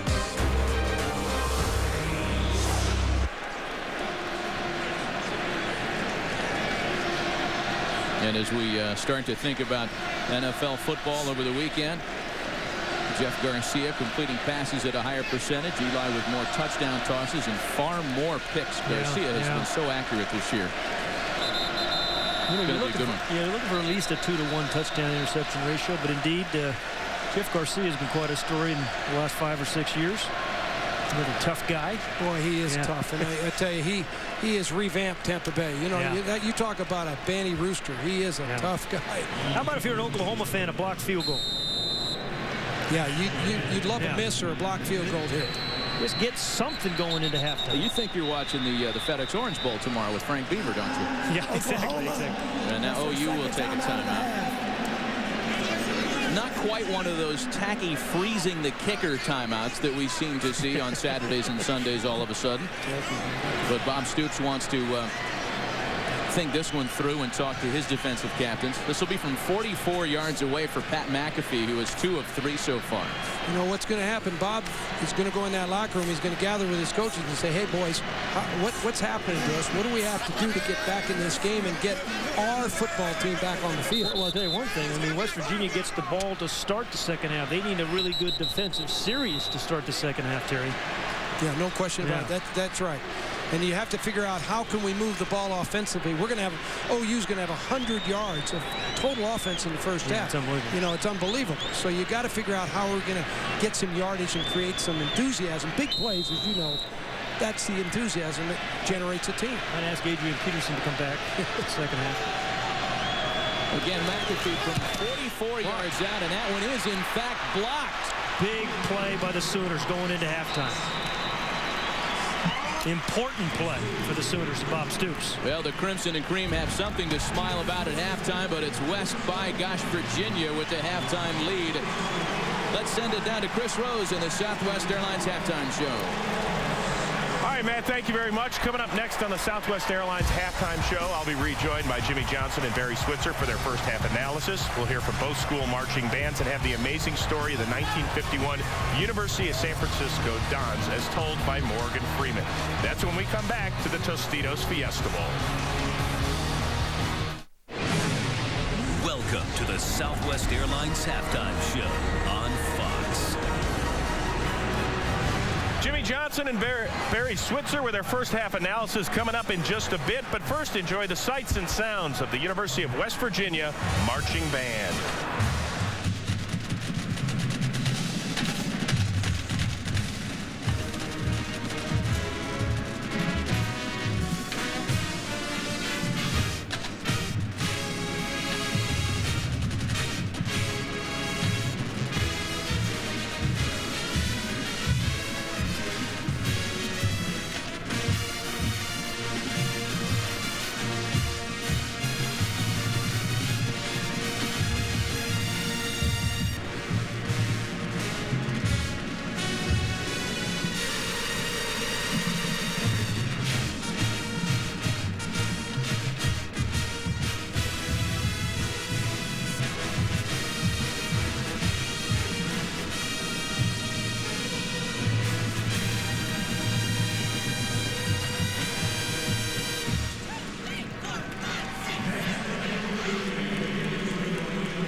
Virginia leading Oklahoma 20-6 in the Tostitos Fiesta Bowl. Jimmy Johnson and Barry Switzer will break it all down when we return to Glendale right after this.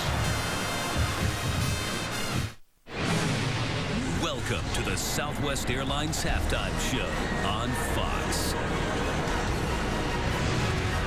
Darius Renaud has caught 12 of West Virginia's 15 TD passes this season. That one gave the Mountaineers a 20-6 lead at halftime of the Tostitos Fiesta Bowl. Hi, everybody, and welcome back to the Southwest Airlines Halftime Show. Chris Rose, Barry Switzer, Jimmy Johnson, and kudos to Bill Stewart and his coaching staff so far. He promised in the pregame interview that his team was ready to go, and especially defensively tonight, Barry. No question about it. Players play. Total domination by West Virginia's defense. You know, I didn't expect this. I don't think Oklahoma Sooners expect the lowest production all year offensively. Rushing yards, 11 yards. Total offense, 100 yards first half. And very surprising because West Virginia in 8 straight bowl games has allowed at least 30 points. Offensively, they're managing the game very well. And we talked about Owen Schmidt, their outstanding fullback in the pregame. We actually showed you a little personality. He chews up cardboard for a living. Now he's chewing up yardage, Jimmy. Owen Schmidt, I said I wasn't real sure about it, but I guarantee you he could play for me. Eating all that cardboard gave him energy to take it to the house. I'll tell you what, this entire West Virginia team, you look at Bill Stewart, he's got them focused. They're playing with passion, intensity. He's saying, I'm interim coach right now, but throw my hat in the ring. I got a chance to be the head coach right now. Well, real quickly, guys, look forward to the second half. What does your school have to do to get back in this thing? Well, I tell you what, they got to find some answers in a hurry because it's been a total domination. Offensively, they can't do anything. Defensively, they controlling the ball on the snap, so it's going to be something quick. 1 point, Jimmy. Yeah, I think they've got to shore up the protection because they're not protecting Bradford well enough. Protect him, he can throw the ball down the field. All right, well, after this one, guess what, Jimmy? We got to go on a plane. He's got his sleepwear ready. He's going to take a little nap because after this, we take the Marquis Jet on over to Miami for tomorrow's FedEx Orange Bowl. It's Kansas and Virginia Tech. With a preview, here's Kenny Albert and Daryl Moose Johnston. Here in South Florida, we're less than 24 hours away from the FedEx Orange Bowl featuring Virginia Tech and Kansas. Earlier today, pep rallies, the bands from both schools getting ready. The fans are excited. Kenny Albert along with Daryl Johnston, both schools with 11 victories this season. For Virginia Tech under head coach Frank Beamer, their 15th consecutive bowl appearance. Daryl on the other side, Mark Mangino and Kansas making their first ever trip to a BCS Bowl game. I'm sure for Kansas fans, there's a sense of accomplishment for the 07 season, but Mark Mangino hopes it's the first step in sustaining success for this Kansas football program. He wants to be like Frank Beamer at Virginia Tech. You mentioned the 15 consecutive bowl games. 4 consecutive 10-plus win seasons, but still a lot of work to do for this Hokie team. They can finish number 2 nationally in the polls, and they've yet to have a 12-win season.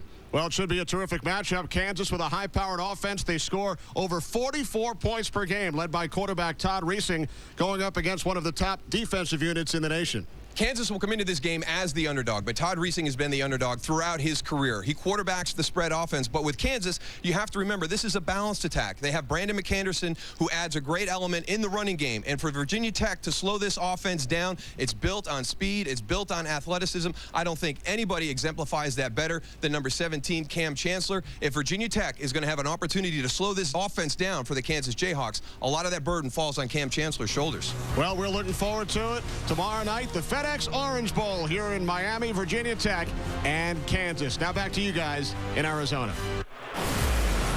All right, Kenny, we'll see you tomorrow night. Now, there is one last tape that Jimmy Johnson ran into our production meeting with. He said, please show this at halftime, okay?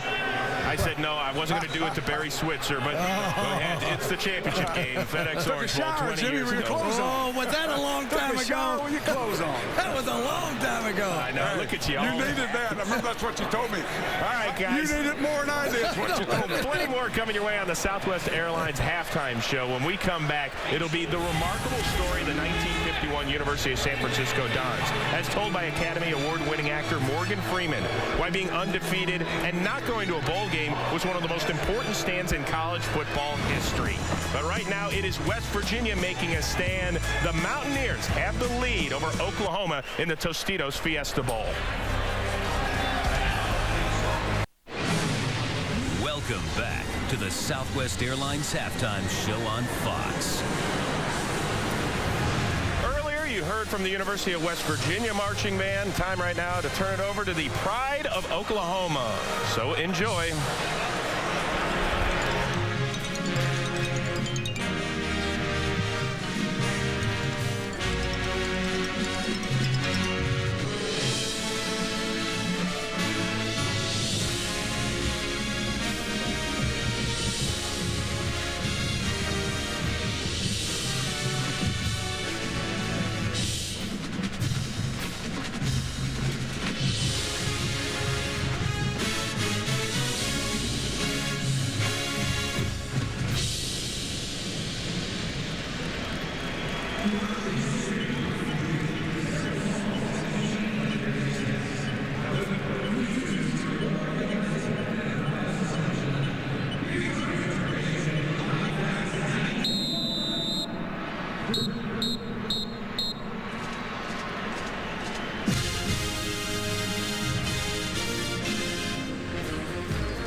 Coming up, a college football history lesson. Morgan Freeman with the story of the 1951 San Francisco Dons when we continue.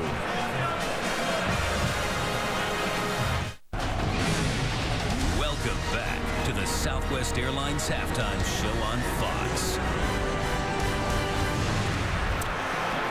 Tonight, Tostitos is proud to present the remarkable tale of the 1951 University of San Francisco Dons, whose courage and brotherhood remind us that college football is not only a game, but a reflection of the true human spirit. Academy Award-winning actor Morgan Freeman has their inspirational story. In 1951, the University of San Francisco Dons accomplished one of the greatest seasons in the history of college football. The coaches and players were told a postseason invitation would be extended if they agreed to one stipulation: leave their two African-American players at home. When we heard that we couldn't bring our two African-Americans to play in the bowl, we said, no way, no way. When we took our stand of not going to the bowl, we were the reason that eventually black players played in bowl games. If you look at the guys that we had on that team, and if we wore Notre Dame jerseys with Irish written on the back, people would be writing about us today. How exceptional was this team? 9 players went on to play in the National Football League. Ollie Madsen, Gino Marchetti, and Bob St. Clair are enshrined in the Hall of Fame. Burl Tola became the league's first African-American referee. Athletic publicist, future NFL commissioner, Pete Rozelle. Pete Rozelle once said, if I had another franchise, I would take that entire team, and inside of 3 years, they'd be champions. For Tostitos to give us this championship moment is something we will remember the rest of our lives. You can't cry over what happened. We were a great team. This team was part of something great, and greatness stays with a person forever. Their exploits may be ancient, may even be forgotten, but their integrity will never be questioned. These men lived it.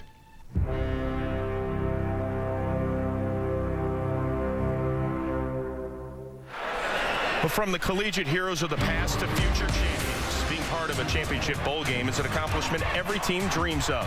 The undefeated 1951 Dons should have earned their rightful place in sports history, but their opportunity was denied.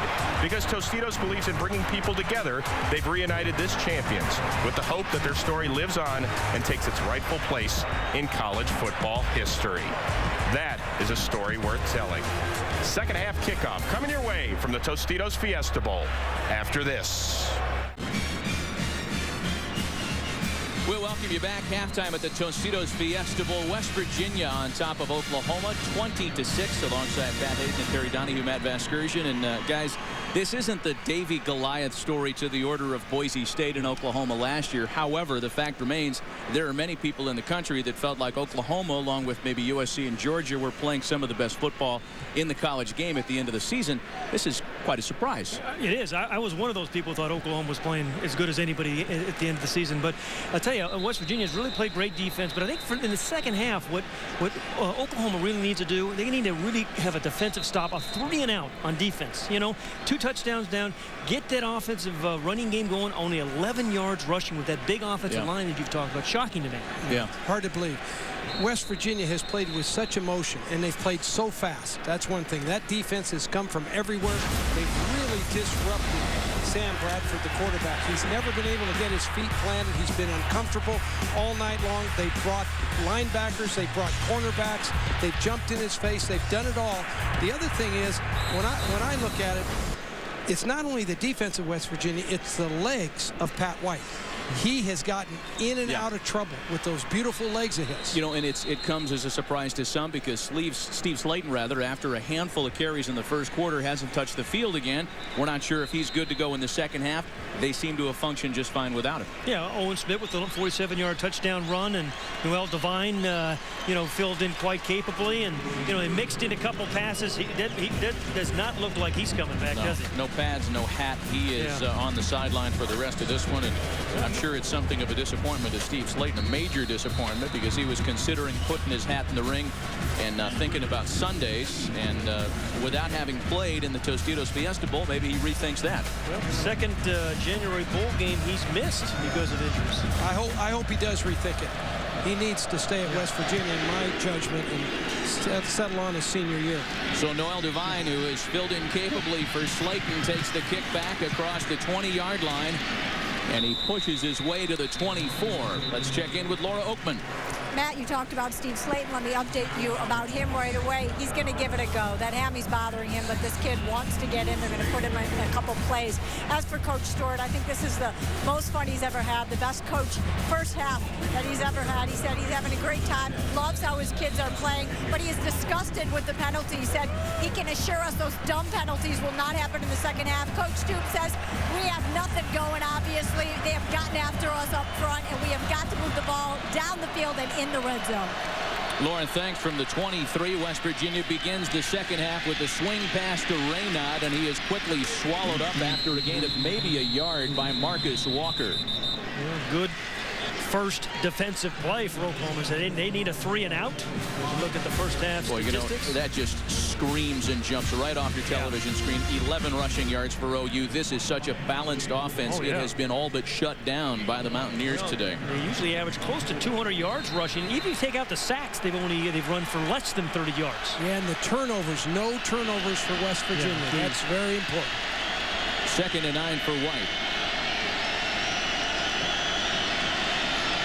And you can see everybody on that Mountaineer offensive unit checking in on the West Virginia sideline. We got some insight as to how their offense runs earlier, and the call draws an offsides violation. Boy, that's when you had him 2nd and 10. Yeah, as you said, Pat, they need to come out here and play really well on defense and get offsides. Number 86 on the defense. 5-yard penalty. Repeat second down. And they need a stop. There's Bob Stoops. He's frustrated with that. He knows, hey, we played great on first down there. Let's go and play second down, and instead we give them an easy 5 yards. But if Oklahoma can get a stop here, they can get their emotion back into this game. Adrian Taylor, the redshirt freshman, had the blocked field goal just before halftime. He's guilty of the penalty, so 2nd and 4 now. The 7th penalty of the game charged to the Sooners.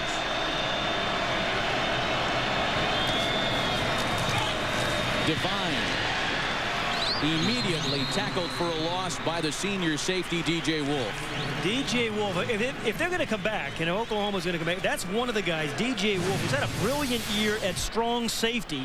Watch number 25 right up here. Kind of step right into the hole. I mean, this is a beautiful job, well coached by Brent Venables, who kind of sets him in the hole and then makes a good open field tackle. 3rd and 5. Mountaineers are just better than 49% on third down this year, the 6th best conversion percentage in the nation. Just 2 of 7 today, however. White's third down pass is incomplete, intended for Jock Sanders.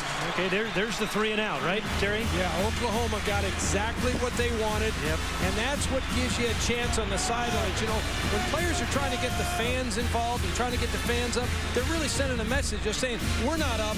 We need you to help us get up. You know, that's really what the message is. Boy, the guy that penetrated there and made it happen was Curtis Lofton. He had 12 first-half tackles. And maybe the middle linebacker, the Big Ten Defensive Player of the Year, is going to be the guy that makes something happen defensively for OU. Good place to start. How about a nice punt return for the Sooners, too? It's Pat McAfee with that rugby-style punt. It's a good one. It backs Iglesias up to the 15-yard line.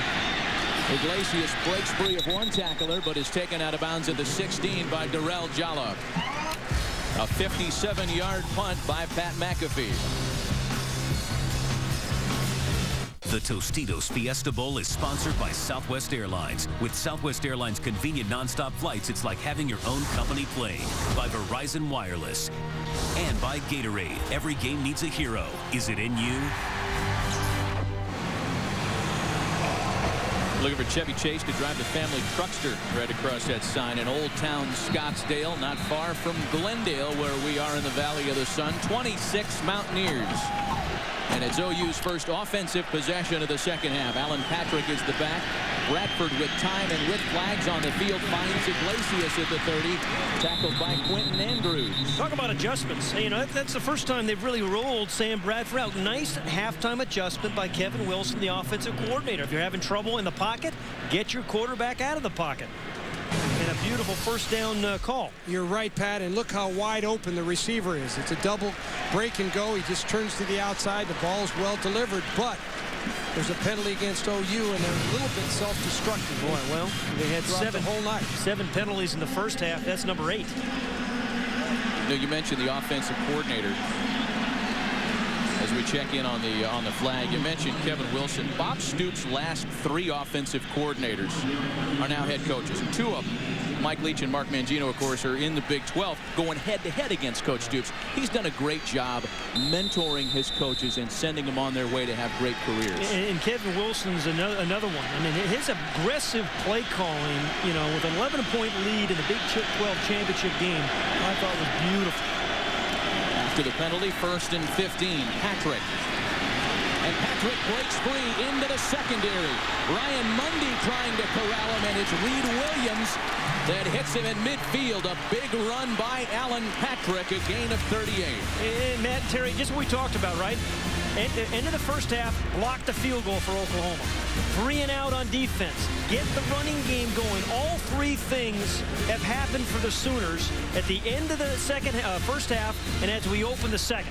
No question about it. And Alan Patrick here, this is what you need from your skilled players. The guys that are going to touch the ball, they got to create big plays. That generates enthusiasm and emotion in your football team. 1st and 10 from midfield. A play fake to Brown. Plenty of time for Bradford as he rolls and finds Iglesias across the 40. Joaquin Iglesias, OU's career bowl leader in receiving yards, adds 14 more. Right now, Sam Bradford has come out, and he's been hot this half. All of a sudden, he's starting to hit his stride and starting to get his rhythm. And again, going back to Pat's point, nice job by the Oklahoma staff moving the quarterback. Get him around. He can move around in the pocket. It helps him. This is a real good throw on the run. He finds a wide open receiver. Big play for Oklahoma. Just when they needed it. OU lines up with Chaney as the wideout. Gresham in motion on 1st and 10. And Bradford's first down pass is caught by Gresham. That's a guy you have to feature, I think. Jermaine Gresham only had 1 catch in the first half. 6'5", 263 pounds. And, you know, Bob Stoops was talking about Jermaine Gresham. I was shocked what he said.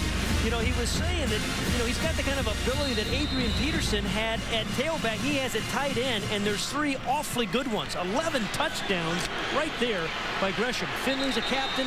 Eldridge the best blocker on the team. Yeah, and when you split him out wide or put him in the slot like they do, and you're playing strong safety, you're talking about a guy 6'5", 265. Well, there he was. Yeah, he was there. But, you know, that is a physical guy that strong safety's got to try to match up with. Going in the first half, guys, OU tight ends caught all of 1 ball. Brown and across the 20-yard line. I can just tell you this, fellas, there's a different tempo with OU right now. You can see it, you can feel it. All of a sudden, this is the OU team that we've come to expect. They came into this game scoring 43 points a game. Johnny Dingle is the injured Mountaineer. First half, Johnny Dingle had a sack, caused a hold. Yeah. Boy, he is a huge part, of course, of that 3-man front. Second team all Big East out of Miami. Yeah, he made second team all Big East. The other guys who made first team must have had really good seasons. Yeah, 17 tackles for loss, and you're on the second all-conference team.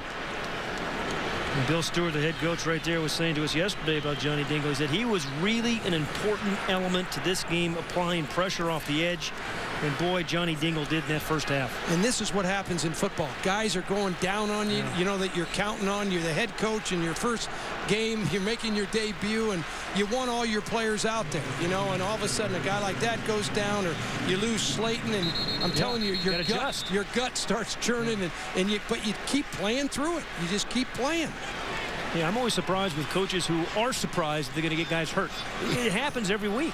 He's telling one of the officials he's been chop blocked for the last 30 minutes as he hobbles off the field.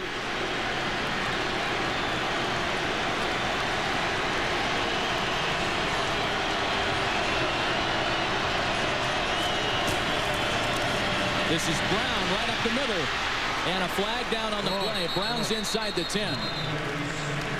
Well, they run right at that front without Dingle on the field. Will that be another penalty against Oklahoma? My goodness. Holding, number 72 on the offense. Wow. 10-yard penalty from the spot of the foul. Repeat second down. That's the first team All-American Duke Robinson, and maybe the best athlete on the line. Yeah, just 8th penalty of the game right in here. Whoops, I got too many circles going. Double team on the nose, then on the linebacker. Well, that wasn't a hold. They must have the wrong number. That wasn't on Duke Robinson. He didn't hold anybody there.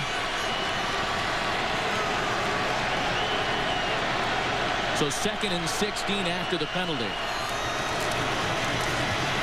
Try with Alan Patrick this time, and Patrick doesn't gain much. Maybe a gain of 2. Antonio Lewis came up from right corner to make the tackle. Johnny Dingle's still on the field.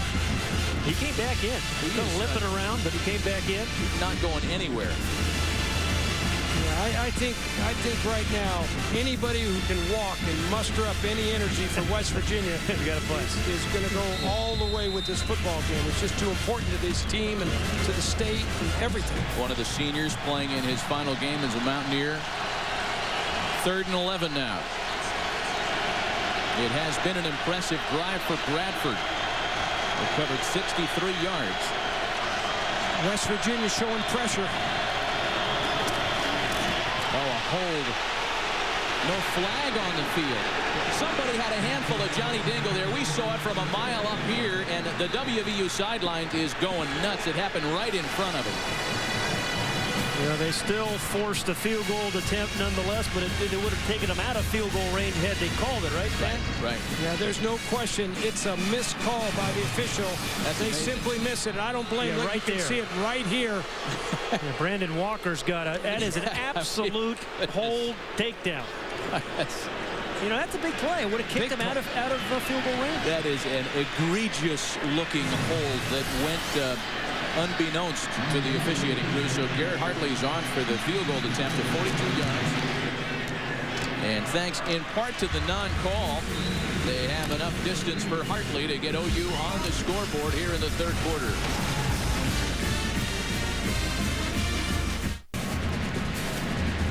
Nissan and the all-new 2009 Nissan Murano are offering fans a chance to attend the 2009 FedEx BCS National Championship game in Miami. Log on to www.foxsports.com/Nissan Murano for details on how to enter for your chance to win.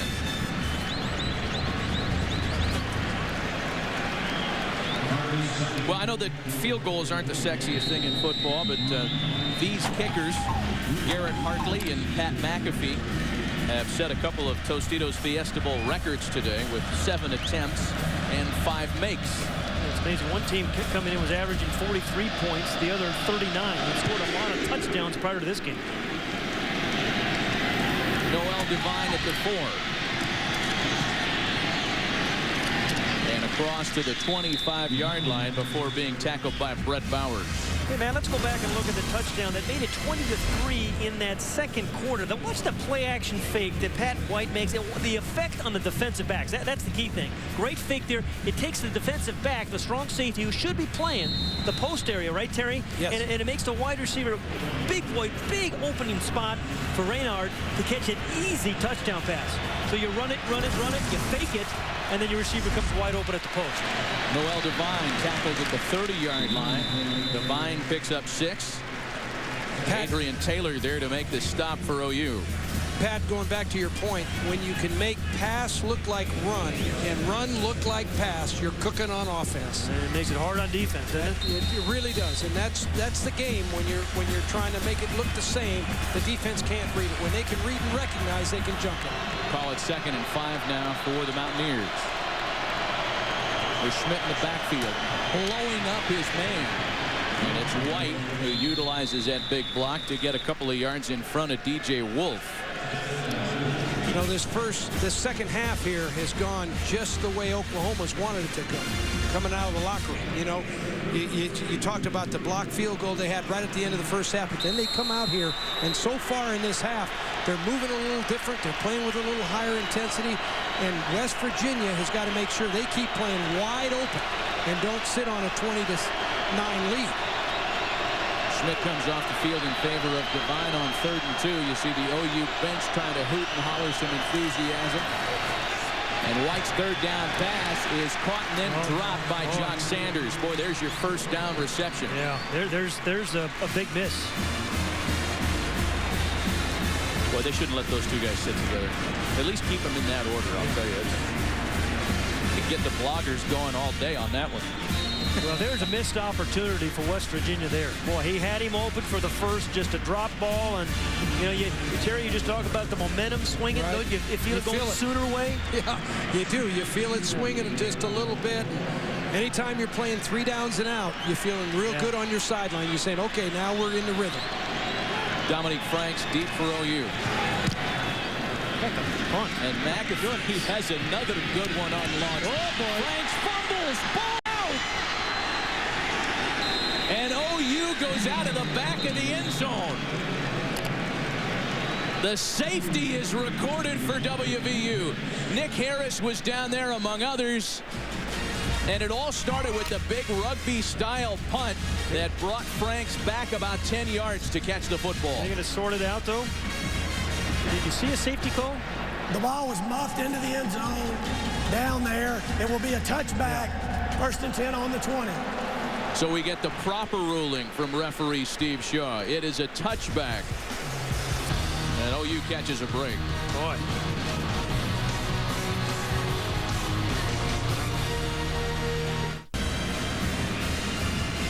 It's 1st and 10 from the 20 for Bob Stoops and the OU offense. Let's go back to that punt, Pat, and talk about why it was a touchback instead of a safety. Well, it was punted and it was actually muffed. And because it was muffed, the ruling is the impetus of the ball took the ball into the end zone, then recovered by Oklahoma for a touchback, not the safety. Play action with Patrick. We got for Eric Wicks coming around the edge, and the reception made by Quentin Cheney. There he goes, taken out of bounds at the 20, or at the 40, rather, of WVU by the safety Ryan Mundy. And right out of the gate, the big pass play Bradford to Cheney, nets 42 for the Sooners. And Terry, you hit it, the nail right on the head. This is a different emotional mindset and feeling for this Oklahoma team. And the aggressive play calling, Quentin Cheney, 6'5", giant target, the 6'5" Sam Bradford. Yeah, there's no question. Things in football can change so fast on you, and everything can go your way for 30 minutes, and all of a sudden the other guy, everything's going his way. By the way, Cheney had a total of 56 yards all season. He's already good for 110 today as we go back and take a look at the punt. First of all, great punt back in the corner of the end zone. There it's muffed. So the impetus of the ball is still providing that, but pushing that ball into the end zone, recovered by Oklahoma. That is a touchback, not a safety. Yeah, that's a ruling on the field. It did not look to me like the ball carried itself into the end zone. It looked like it was swatted by a defensive player into the end zone, and in that case, it would be a touchback. On 2nd and 6, this is Patrick. He's a yard or two shy of the first down. Reed Williams makes the stop for the Mountaineers. A couple of big pass plays this second half. It's a good running. They mixed the plays. Kevin Wilson, their offensive coordinator, generally a pretty aggressive play caller, been much more aggressive this second half. Well, right now they've got the running game going a little bit. And that's helping the play-action pass. And there's no question about it. West Virginia's got to bring the heat here and continue to blitz and try to create big plays against this offense. Gresham resets on 3rd and short. And it looks like Bradford wants a timeout. Timeout, Oklahoma. That's their first timeout on the move. of the second half. And down by a couple of scores. Chance to win a trip to next year's BCS title game. And by Allstate, proud sponsors of college football. Are you in good hands? Michael Crabtree is a candidate for the AT&T All-America Player of the Year. To vote for Crabtree, text VOTE to 87654 on your AT&T wireless phone or go to foxallamerica.com. You could win a trip to next year's national championship game. Well, since converting on their first 3rd down of the football game, OU is 0 for their last 8. 3rd and 2 here. Bradford had called a timeout, maybe to address such 3rd down conversion issues. And out of the shotgun, he looks to the sideline. First down, OU, Joaquin Iglesias. Something that we should mention, guys, the passing attack is a little debilitated for the Sooners because Malcolm Kelly has not been on the field in the second half. In his absence, Quentin Cheney and Iglesias have been outstanding. Well, Quentin Cheney's had a career day, 110 yards in reception. I think before today, his leading day was 37 yards and catches. But Malcolm Kelly, he caught 9 touchdown passes from them this year in this part of the field. They really miss him down here in the red zone. So after the big 3rd down conversion, this is Brown. Straight arming Antonio Lewis near another OU first down. A couple things, I've noticed West Virginia's missed a few more tackles this half than they did in the first half. They were tackling a little better in the first half than they are right now. Some of that has to do with just expending all that emotion, and playing so hard in the first half. Doesn't it look like Chris Brown and Alan Patrick are running a little harder, too? Yeah. Breaking, they're causing some broken tackles. Yeah, and that line's coming off a little differently, and things are clicking right now for the Sooners. Brown dragging Ryan Mundy near the goal line. Hey, did you see the block by Brody Eldridge, number 83, that one of the 3 tight ends for Oklahoma, made the all-Big 12 team as a fullback, even though he's really listed as a tight end. And they say, hey, he is the best blocker. He's number 83, lined up at fullback, the best blocker on the team. Just eats up the corner, Antonio Lewis. He is a converted defensive end and an absolute load for a little cornerback to handle. Well, that's a mismatch. That's a knockdown and a knockout. Yeah, when he get your paws on him, you're just going to get blotted out. First and goal, OU. Trying to get into the end zone for the first time tonight. Chris Brown will do it on 1 carry. Touchdown, Sooners. Yeah, we got a whole different complexion of the ball game right now.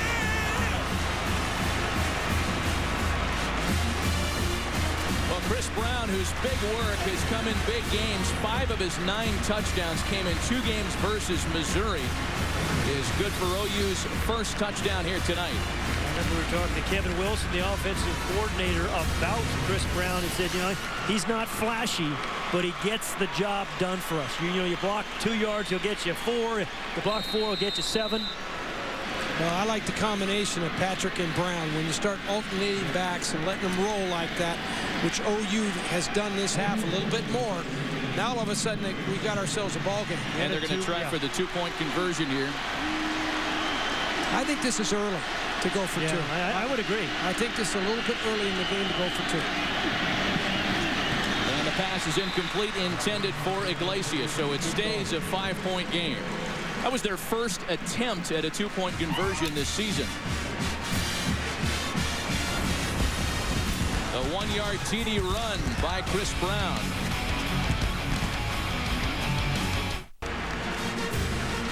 Well, OU's into the end zone for the first time tonight. We take a look at the Taco Bell impact players of the game. Patrick White had the big first half, balanced between his feet and his arm, and Sam Bradford has thrown an interception. It came early, but of his 164 passing yards, 75 of them this quarter. So he has totally turned it around after the halftime adjusting that Kevin Wilson and Bob Stoops went through. Well, we got us a lot of football left, and I'll tell you, the impact player of the game at the end of the game may be a whole lot different than it is right now. I agree with who they are right now. Onside kick attempt. Onside kick recovered by the Mountaineers. Well, you know what, Terry? You said the 2-point play was too early. The onside kick, maybe too early. Ridwan Malik was there to recover the onside kick for West Virginia. Well, you know, it's like they always say, if it works, it's a great call. Yeah. And if it doesn't work, why would you do that? Well, this kick doesn't go far enough. It didn't go 10 yards. It's just not a good enough executed kick to perform here in the Fiesta Bowl. And, you know, heads up, you know, Bill Stewart, who is the interim head coach, is the special teams coach for West Virginia as well. He had his guys ready, and Malik makes a very nice play. And now West Virginia, great field position. Yeah. That's like a kickoff return all the way down to the 38-yard line of Oklahoma. Sooners had only attempted 1 onside kick all year. They did not recover it either. White on a play fake, keeps it trying to get around the left side. He's bounced out of bounds after no gain by Darian Williams. You know, again, surprising call to me, Terry. The stats are, man, I think teams recover about 10% of onside kicks, so the odds are way against you. Just when Oklahoma had a nice defensive stop, then they had a big long drive, you know, offensively. You know, how much of this do you guys think Bob Stoops was influenced by perhaps all the trickery that they suffered from by Boise State last year? Yeah, you know, I think you maybe a little bit, but Bob Stoops does his own thing. You know, coaches do their own thing. I think the thing you have to do here now, you try to run a trick play like an onside kick. It doesn't work. You've got to have your team mentally ready to respond. Defense, you know, play. You got to respond to it. I thought I'd throw it out there. There's not 2 ounces of nonsense in Bob Stoops, and he could care less what happened at Boise State's hands last year in the Tostitos Fiesta Bowl. A really important 3rd down play for this Sooner defense. 3rd and 5. Empty backfield for Patrick White. 3 receivers to the bottom of your screen.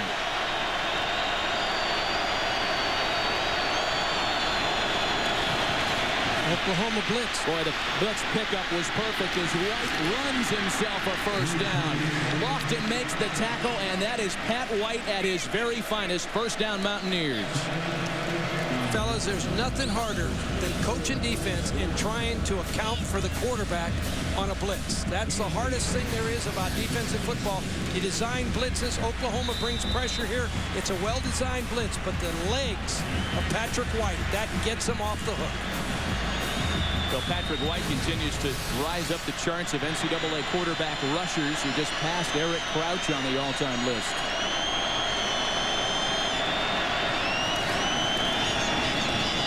White keeps it again. You know, just to quantify, guys, how hard it is to tackle Pat White. At one point this season, he rushed for 100 or more in 4 straight games. Vince Young, in his entire 3-year career at Texas, did it a total of 4 times. The more quarterback-centric offense, in turning another 100-yard game for Patrick White on 16 rushes. In his career, he's averaged, I think, 7 yards a carry, so he's just about there again. but he's had a much better passing year this year as well. 3 straight.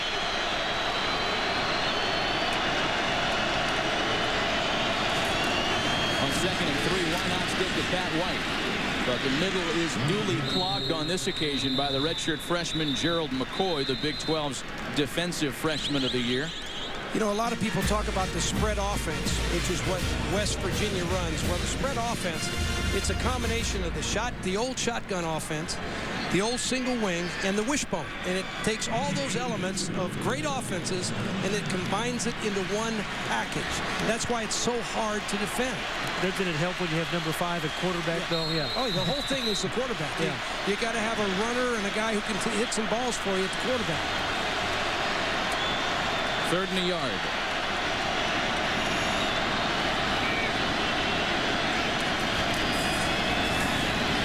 White hands it off this time, and Noel Devine is in for a touchdown.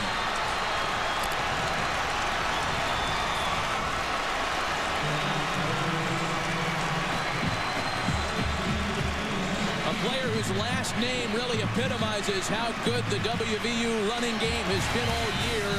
Devine for 6.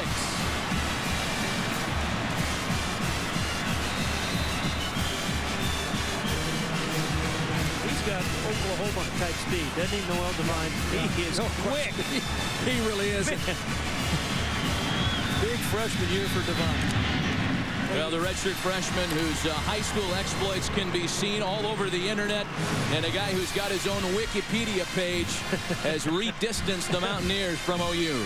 Some really good blocks by Smith, number 35. He had a 47-yard touchdown run. That time he clears the way for Noel Devine to score. And you can see it open here. There's air in that defense, and that's what you love to see as a running back. You love that air. Yeah. Great Looks brought to you by DLP and the amazing picture cam. DLP, the official HD TV of the BCS on Fox. DLP, it's amazing. It's the mirrors. And Noel Devine running like he's covered in smoke and mirrors here tonight. You see the block, though, by Owen Smith? Yeah. Right in the perimeter. Physical. Yeah.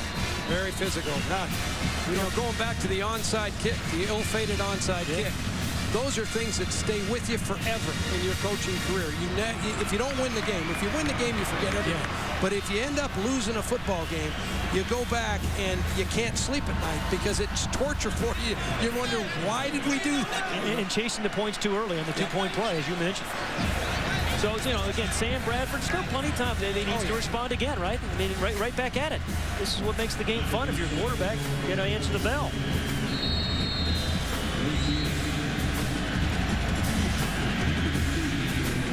So Pat McAfee will kick it away. 3:34 left in the 3rd quarter. Pat McAfee has had a terrific game punting the ball. Boy, did a great job punting.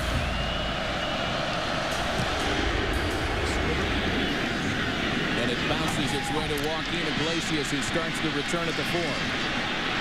The flags in the backfield, and Iglesias turns the corner across midfield. McAfee in his way, and Iglesias is wrapped up by the kicker at the 33. Check in on the flags here, of course.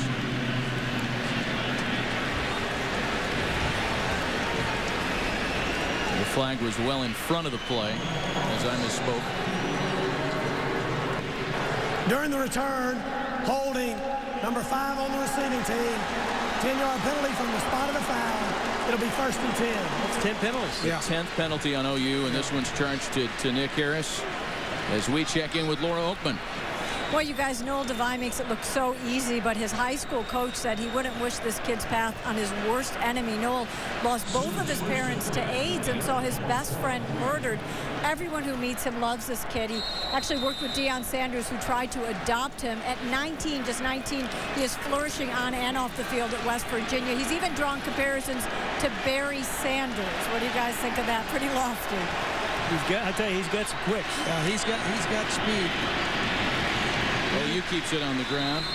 And it's Alan Patrick for a gain of 3. Excuse me, man. I just love those stories about guys overcoming so many things that it's hard to imagine. Well, and just think of him tonight. Steve Slaton goes down. You know, he's the star of the team, 1,000-yard rusher, 55 touchdowns in his career. He's down for the game, and all of a sudden, this guy gets his opportunity, and there you go. Well, we're having an opportunity tonight to see why Steve Slaton's carries are down this year. Yeah, precisely. You got to distribute the ball with all these weapons. Manuel Johnson splits wide. Batted down. Morty Ivy, who had a huge game in the big conference win versus UConn to seal up the Big East title, is here to swat it away. You look at Morty Ivy, he just looks like a good player. You know, 6'3", 235-pound outside linebacker. Got some leaps here. Had a big year as a pass rusher. You know, 6 sacks. He forced 3 fumbles, recovered a couple more, had an interception. Did just about everything for the Mountaineer defense this season. Well, and you can't blame Sam Bradford for that. You know, you got a guy right in your face, Pat. You've been there. You know what that's like. Yeah. It's hard to get rid of the ball with that kind of pressure. Sooners are 2 of 10 on 3rd down tonight. Radford's pass is caught by Joe John Finley, well shy of an OU first down.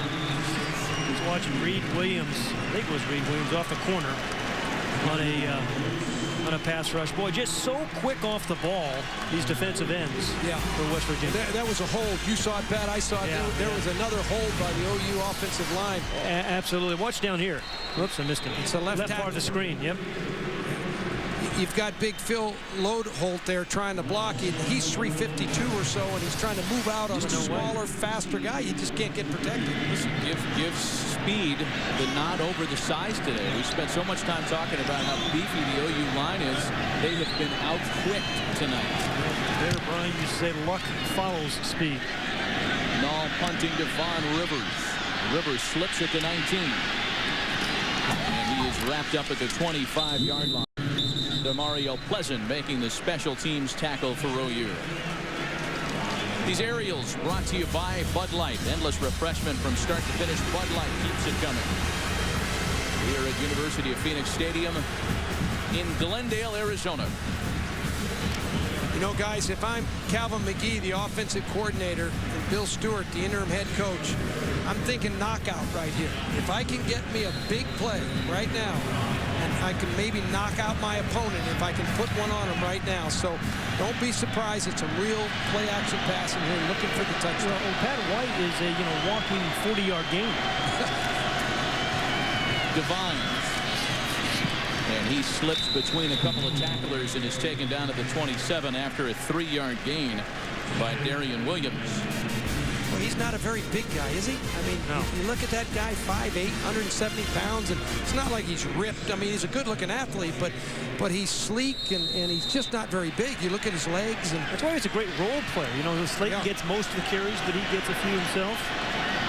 Boy, I'll tell you, West Virginia has run all over what has been a great run defense all year for OU.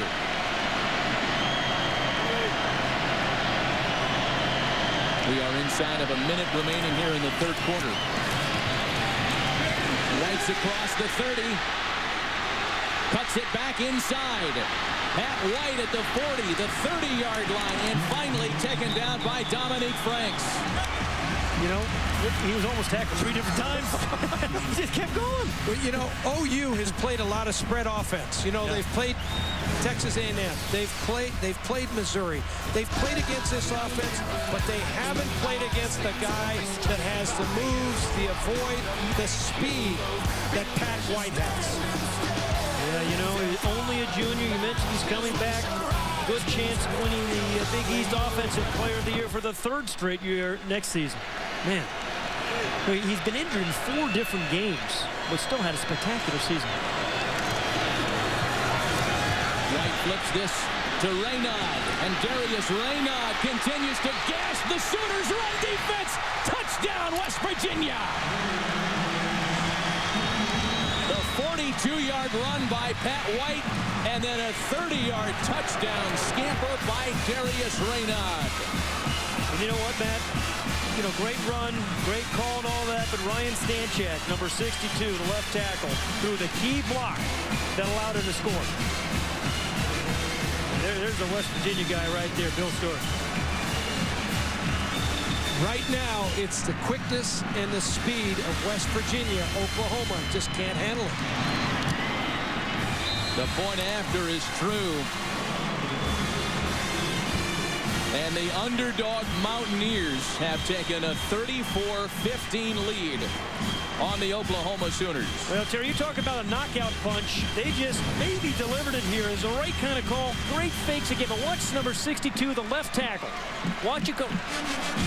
Big hustling and the kick-out block that allows Raynaud to kind of get into the end zone. No question. You love it when those big offensive linemen get down the field like that. Boy, is this a telling stat, guys. Look at that. 3 plays by the Mountaineers, 75 yards, a minute 23, and they open up a sizable third-quarter lead. Well, I don't know if that's a knockout punch. I've been in enough games, I can tell you this, that you can come back in football, in football games. And Oklahoma came back against Iowa State this year, and they've been in this situation before. There's a lot of time left in this game. I can just tell you, though, the momentum has certainly come back again. I thought OU had it early. Big Mo has changed teams. They had it early, but now West Virginia's grabbed it again. West Virginia has 280 rushing yards tonight. The last time OU allowed 300 rushing yards in a game was 1993. This just doesn't happen to the Sooners.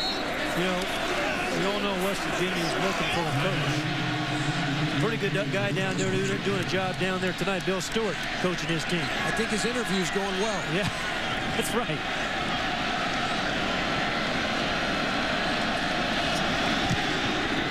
McAfee bounces another ground ball up the middle. Iglesias picks it up at the 9. And Iglesias has a lot of space on the right side of the field. Joaquin Iglesias tries to cut it back inside and is tackled at the 48 by Ridwan Malik, a 49-yard return. Tomorrow, the Bowl Bash continues with the FedEx Orange Bowl as the Kansas Jayhawks look to end their Cinderella season with a win as they take on the Virginia Tech Hokies. Our coverage of the FedEx Orange Bowl begins tomorrow at 7:30 Eastern, 4:30 Pacific, and high def here on Fox. Well, this is the time now Oklahoma's got to respond. You know, West Virginia just responded. Oklahoma's got great field position here on the 48-yard line. They got a great return there. They're in position here to move this football and respond to that touchdown. Chris Brown, the lone back, to swing past Emmanuel Johnson. He gets around the corner. Emmanuel Johnson runs out of bounds, just shy of the first down marker, a gain of 9. A young West Virginia team. Whoever coaches them next year is going to inherit a pretty good football team. Oklahoma, too. You're going to get another year of Pat White. Yep, another year of Pat White. Bonus for anybody. Probably Steve Slaton. The whole offensive line has a chance of coming back. And there's a guy who's having some fun. I tell you, Don't you love it? You got to love him. Yeah. He hasn't been a head coach very long. He's having way too much fun. I see that furrow in his brow. He isn't suffering enough. I hate that guy. Bradford with the long ball down the middle of the field. His receiver was on his duff, and they flagged the cornerback Antonio Lewis as Manuel Johnson was on his knees when that ball got to him. Well, judgment call. Is that catchable? I don't know, but it's a good call for OU right now. Oh, yeah, absolutely. Again, getting down there and responding to what West Virginia did. Come right back on offense and respond and keep yourself right here. Pass interference, number 6 on the defense. 15-yard penalty from the previous spot. Automatic first down. We will extend the quarter with an untimed down. Cannot end a quarter on a penalty like that, so the penalty will expand the quarter. Yeah, Bill Stewart's saying the same thing. Is that ball catchable? Clearly he ran into him, right?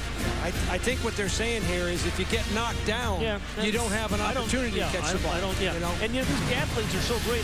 What is uncatchable today's game with these great wide receivers? I think clearly there. Good call. The offensive guy didn't have the opportunity to continue the run.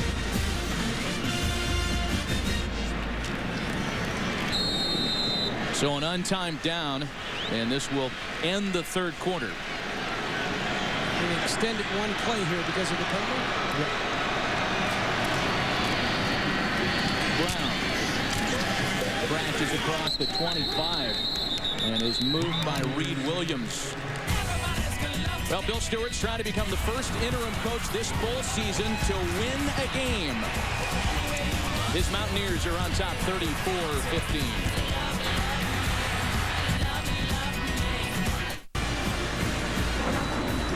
The Fox crew travels to the BCS Bowl games powered by NetJets with their marquee jet card.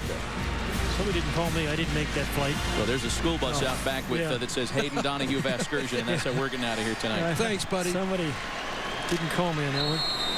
Well, Bob Stoops trying to put a little octane back into his offense. Fourth quarter underway. Patrick. And he is bottled up at the 22-yard line. Boy, that was good defense right there by West Virginia. They played their gaps perfectly, and all of a sudden the pursuit came and knocked the running back backwards. That's just how you design it. No question about it. Jeff Castile, the defensive coordinator for West Virginia, he's going to be pleased when he looks at that. And Bob Stoops is sitting there saying, hey, I've got to get me a touchdown right Well, now. yeah, down 19. You know, you can't even think about field goals here. You got 2 downs, right? 3rd and 4th down to get the 1st down. Yeah, I think he'll go for it on 4th down. I agree with you, Pat. Just a reminder on that graphic, the 18 Oklahoma points scored in last year's Tostitos Fiesta Bowl included an overtime period. Chris Brown, the ball carrier. And he's tackled near the 1st down. He'll be just short as Morty Ivy makes the hit for the Mountaineers. It's a 4th down now for Oklahoma. We have seen West Virginia play really good short yardage defense there. Really good. That's a good point, and I think OU will go for this. And there's no question that West Virginia now is getting into the short yardage defense.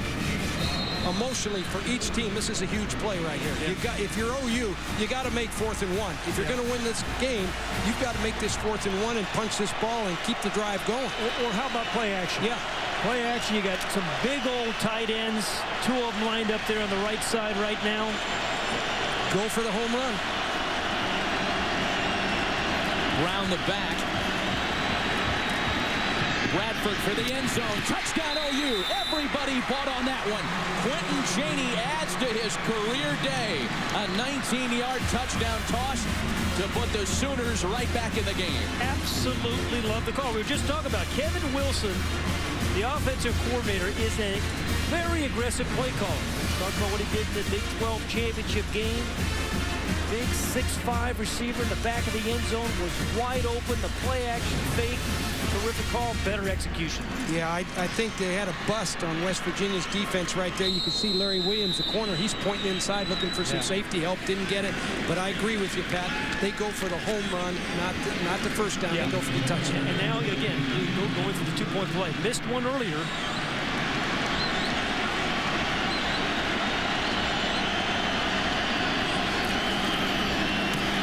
They keep it on the ground this time, and once again, OU falls short.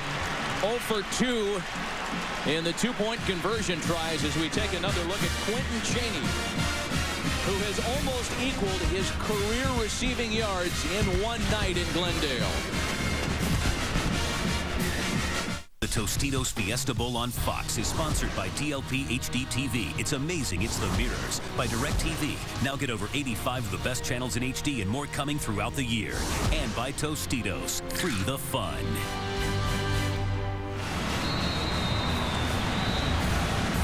Well, so far tonight in the Tostitos Fiesta Bowl, the Mountain Man has outrun the Sooner Schooner. It is 34-21 for interim coach Bill Stewart and the West Virginia Mountaineers.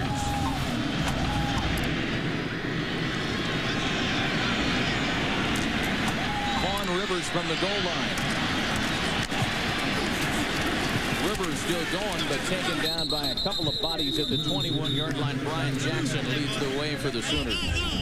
Now, one of the things when you're playing against Pat White, you want to make sure you build a fence around him and keep him pinned in. You want to keep him in the perimeter. You can see all this space out here. Watch Pat White here on the pass.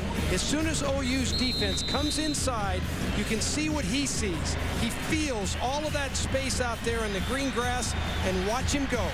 The guy will pull the ball down, and this is what kills you as a defense. When you don't keep him contained, build a fence around him. Pat White responsible for 241 of the Mountaineers' 377 yards of offense. The home run ball, and there they go! Tito Gonzalez, touchdown Mountaineers!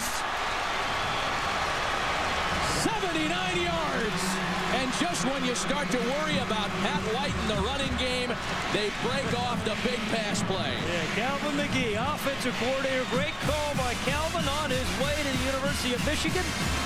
Asked his team whether, hey, would you guys mind if I come back and coach in the bowl game? They said, come on back, Calvin, if you call him like that. He ought to be up there clapping. Yeah. I'll tell you what, I'd be clapping if I was him too.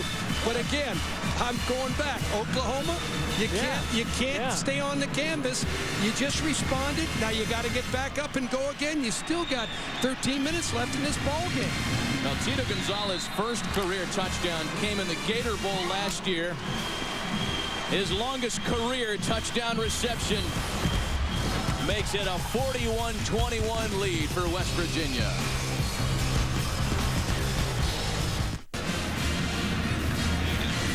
Now, to quote Eddie Murphy, Tito, get me a tissue.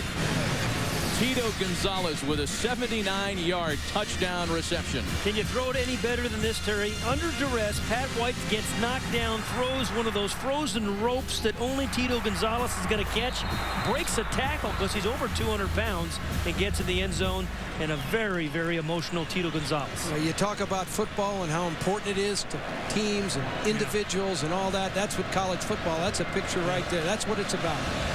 All that emotion explodes onto the field. Only other time you see a kid that age with a hardwired telephone. Dude. Joaquin Iglesias from the goal line. He's tackled at the 26. And a little fracas after the play as well. Bobby Hathaway made the special teams in. You know, it always seems in some bowl game or in the course of the season, an unusual player kind of steps up and makes some plays. And you mentioned Tito Gonzalez, kind of a quiet year, only 9 catches on the year, but a tremendous touchdown reception from Pat White. But that shows how important these bowl games are. You know, you'll be talking about the Tostitos Fiesta Bowl and the big catch for the rest of his life. Absolutely.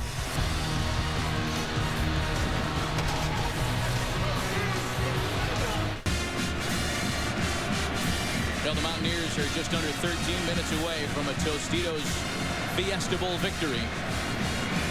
And while Steve Slaton has not played a role since being injured early in the game, Tito Gonzalez, Jock Sanders, Noel Devine, and certainly Pat White have been right at the middle of their success tonight.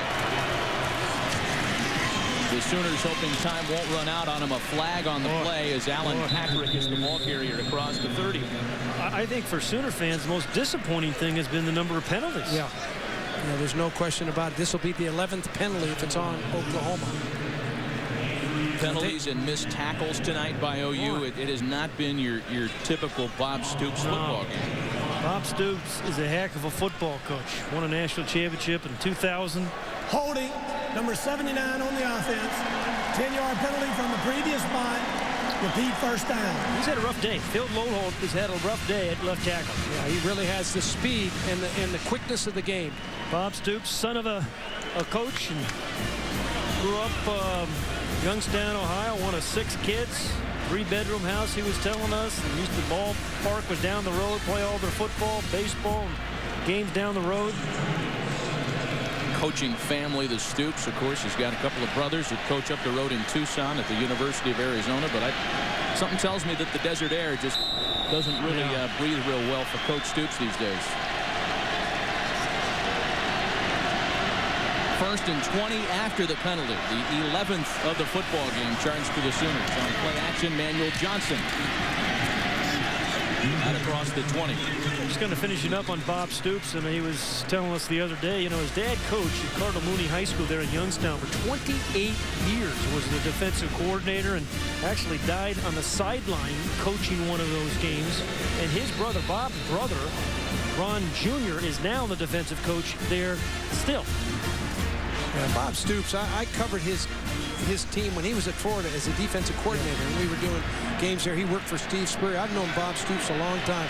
He is a quality guy and really a tough, good, solid football player. Bradford's second down pass caught by the tight end Gresham. He'll still be short of a first down as it takes a handful of tacklers to bring him to his knees. Let's check in with Laura. You guys were talking about the Stoops family tree. Bill Stewart knew Bob recruiting days and even recruited 2 of Bob's brothers. Both staffs the other night were at a banquet this week, and while talking to the crowd about Coach Stewart, Stoops looked at West Virginia's athletic director and said, it's about time to remove that interim tag. Now, Coach Stewart didn't want to comment on that because he didn't want to sound like he was politicking. That's not his style, but he did get emotional when I asked about it, saying it meant the world to me that he would say that. 3rd and 2. Chris Brown has the Oklahoma first down. Good. And there's a flag after the tackle again. Good tough run by Chris Brown. Knew exactly what he needed to get the first down. One of the things Oklahoma's got to think about, they're 20 points down right here. You got to be thinking about no huddle offense. You know, the clock's the enemy right now. And personal foul, face mask, number 6 on the defense. 15 yards from the end of the run, first down. You know, you got to be thinking from a strategic standpoint. Okay, I've got to get 3 scores here. Get in and out of the huddle. And I got to move that clock, and I've got to play fast now. I don't have a lot of time. The clock is not the ally, it's the enemy. And some wide receivers have to think about maybe breaking a tackle or 2, right? Terry? You got to get some big plays. Yeah, make some plays after the catch. And this is the guy down here who's made most of them today for the Sooners, Quentin Chaney. The 2 leading receivers in this game, Chaney for OU and Gonzalez for West Virginia, had less than 200 combined receiving yards all season. And a flag on the play. And let me tell you, not only can Quentin Chaney, not only can he catch a ball, he can sell a call too. Well, there are going to be 2 penalties. There's going to be pass interference and then a personal foul, I believe. Yeah, I agree with that, Pat. I saw it, and I agree with you. 30 yards coming up. Yeah. And that's what kills you. If you're West Virginia, you know, and you're over there, Bill Stewart's thinking, we got this thing, we've got it, but it's never over. Well, it's 11 minutes left, too. It's just never going to go away until the game is over. It just doesn't die like that. This is a big team, Oklahoma, capable of big plays. 35 plays of 40 or more yards this season. There were 2 fouls. Pass interference, number 19 on the defense. That penalty will be enforced from the previous spot, 15 yards. Then there was a dead ball, personal foul, number 21 on the defense. That penalty will be enforced at the end of the penalty. It will be a first down. I mean, again, we said, hey, this is the guy, get the ball to. Chaney's had the big day for you. There's the hold, or the pass interference, looked like more of a hold, and then there's the personal foul. Yeah. Pretty easy to call out. Yeah, the second call was a lot easier to make than the first call. The first one might have been a hold more maybe than a pass interference. Chaney did a nice job to sell that too. Yeah, you're right. Arms, the big elbows, and kneecaps, wide receiver. If he moves and flails a little bit, it's a lot easier for a call to be made. Yeah, he's going to win the Laurence Olivier Award tonight. Show my age a little bit. Well, you know, 15-yard penalty is one thing. A 30-yard penalty, that's a different deal now. Jacob Gutierrez has checked in at tailback for OU. He's one of Bob Stoops' favorite guys, Gutierrez. And we said, you know, when Adrian Peterson came, he went to Jacob and said, you know, you can transfer if you want. We'll help you get there. But he said, no. I want to finish my career here. And he's been a great student, great kid. A couple years ago at the Holiday Bowl, Jacob Gutierrez on Christmas Eve in San Diego went up to one of the volunteers with the bowl committee and said, take me to a soup kitchen, I want to serve dinner. Didn't make any big deal about it, didn't do a press release on it. Good. Brown checks back in. Bradford has Iglesias all by himself. Touchdown Sooners. Don't count this Sooner team out just yet, Coach Donahue. Oh, I didn't. I told you, get in no-huddle offense and fight the clock, and all of a sudden now, you know, things have never gone away. You know, they don't go away like that in football. Well, after 2 missed two-point conversions, kicking units on the field here. Now, OU's just got too much history, too much tradition, and too much pride not to play all the way through this game. Not to mention a bunch of talent. Yeah, I was just going to say that's pretty good coaching, too. And they've got some real talented wide receivers, and Iglesias is one of them. I'm going to tell you, 10 minutes and 20 seconds in a ball game is a lifetime. 2-touchdown football game, fellas, as OU is on the scoreboard here in the 4th quarter. The Tostitos Fiesta Bowl on Fox is sponsored by the new AT&T. Your world delivered. By the Ford F-150, built Ford tough. And by Taco Bell, big fans of college bowl action.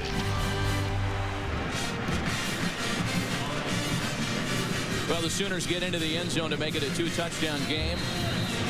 And the Tostitos Fiesta Bowl trophy among the riches, awaiting a winner here this afternoon.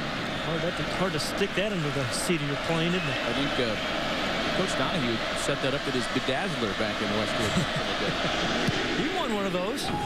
In one of the highest scoring Tostitos Fiesta Bowls ever. Noel Devine takes the kick up to the 30-yard line, and that's where Pat White and company go to work. I don't want to rub it in. Jimmy Johnson was the head coach at Miami. Oh, you are rubbing it in. You're rubbing it in. No, I don't want to rub it in. You're rubbing it in. Admit it. It's okay. No, I'm just saying that Miami, UCLA, we had a battle. I bet you didn't want to play him next year. No, I didn't. I never wanted to play Jimmy or Miami. Well, I'll tell you what. Oklahoma right now needs their defense to absolutely step up, and that generally means Curtis Lofton, number 40, the guy in the middle, who's doing most of the stopping. I agree with you, Pat. The other thing West Virginia has to do is secure the football. You played so well in the areas of turnovers. Just keep that ball tucked away. Pat White up to the 35.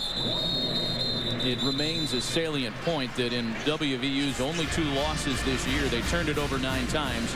Today, and I ain't trying to jinx you, Coach Stu, no turnovers by the Mountaineers. You know, coaches talk about it all the time, and people get tired of hearing about it. You know, turnovers. Just don't turn the ball over. But it's true. When you don't turn it over, you're tough to beat. Even if the other team's a little better than you are, you're just tough to beat. 2nd and 5. Schmidt lines up in front of Devine. And behind the convoy, the one-man convoy, it took one block to break Noel Devine. Touchdown, Mountaineers!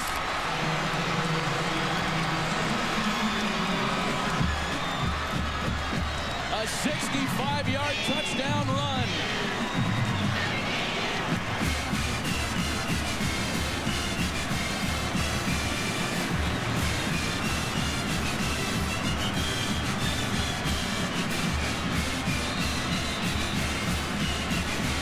The Mountaineers have run for 350 yards on one of the best rush defenses in the nation.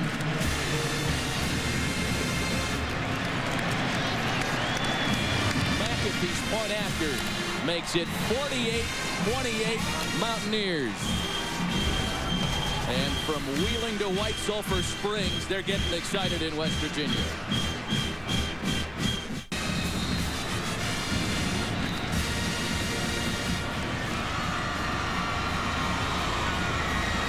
These aerials are brought to you by Bud Light. Endless refreshment from start to finish. Bud Light keeps it coming. As interim coach Bill Stewart keeps the rushing attack of the Mountaineers coming on OU. And the Mountain Man loving the 48-28 lead. You love the Mountain Man. Loves the Mountain Man, I'll tell you. You love Mountain Man. Think of Grizzly Adams on the Atkins diet. Coach Stewart trying to become again the first interim tagged head coach to win a bowl game this season. And look at the productivity that we've seen here in the second half.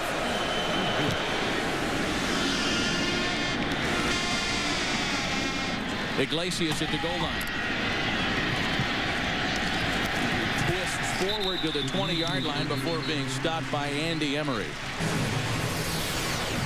You wonder why plays work in football. Watch the fullback, number 35, on the lead block right out here. You see the air in the defense, and all of a sudden, Owen Schmidt knocks the safety out of the way. DJ Wolf opens up that huge hole for Noel Devine to take it all the way into the end zone.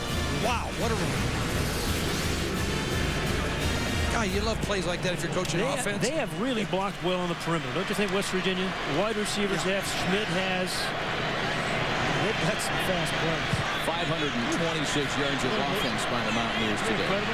Against a really good Oklahoma defense.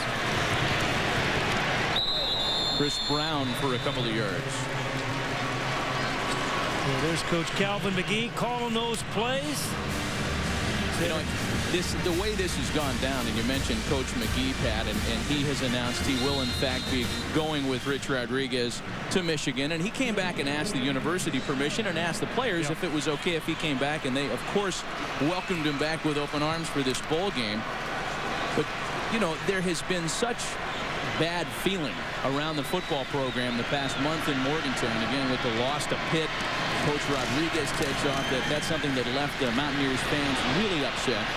Bradford on the run, and he's out of bounds at the 27-yard line. Something to make Mountaineer football feel good about itself, certainly here tonight. Let's check in with Laura. Tell you guys what kind of a kid Divine is. He was sitting on the bench. Everybody, including the governor of West Virginia, were coming over to congratulate him. He said, "Excuse me" to everyone, got up, walked to the other bench where his entire offensive line is sitting, walked up and shook every one of their hands. Said, "Excuse me" to the governor of West Virginia so he could go thank his offensive lineman. I hope he thanked Owen Schmidt. Yeah, Number 35. He's big enough to be an offensive lineman. Yeah, I agree with you. 3rd and 3 for OU.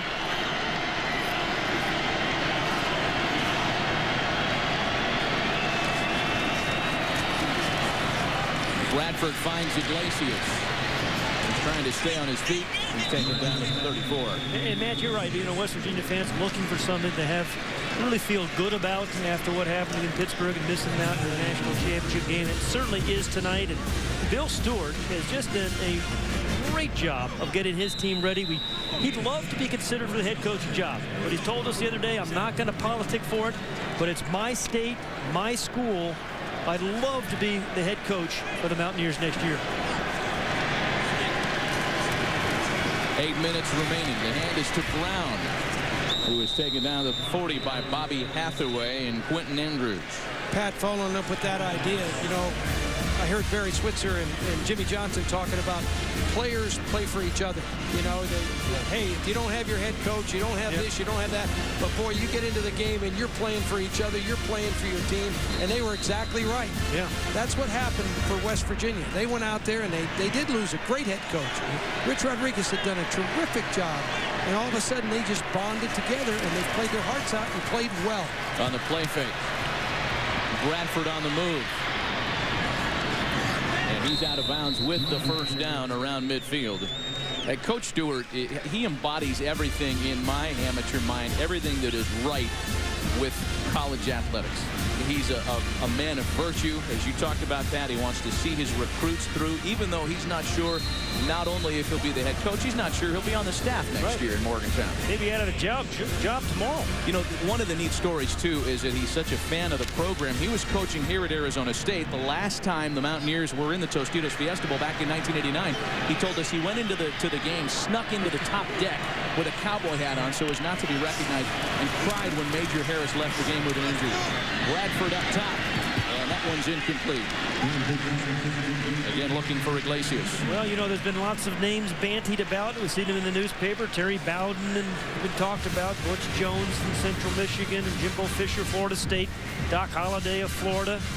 But I got to tell you, I have been really impressed with Bill Stewart, the way he's prepared his team, the unselfish attitude that he's had, the loyalty he's had for the program.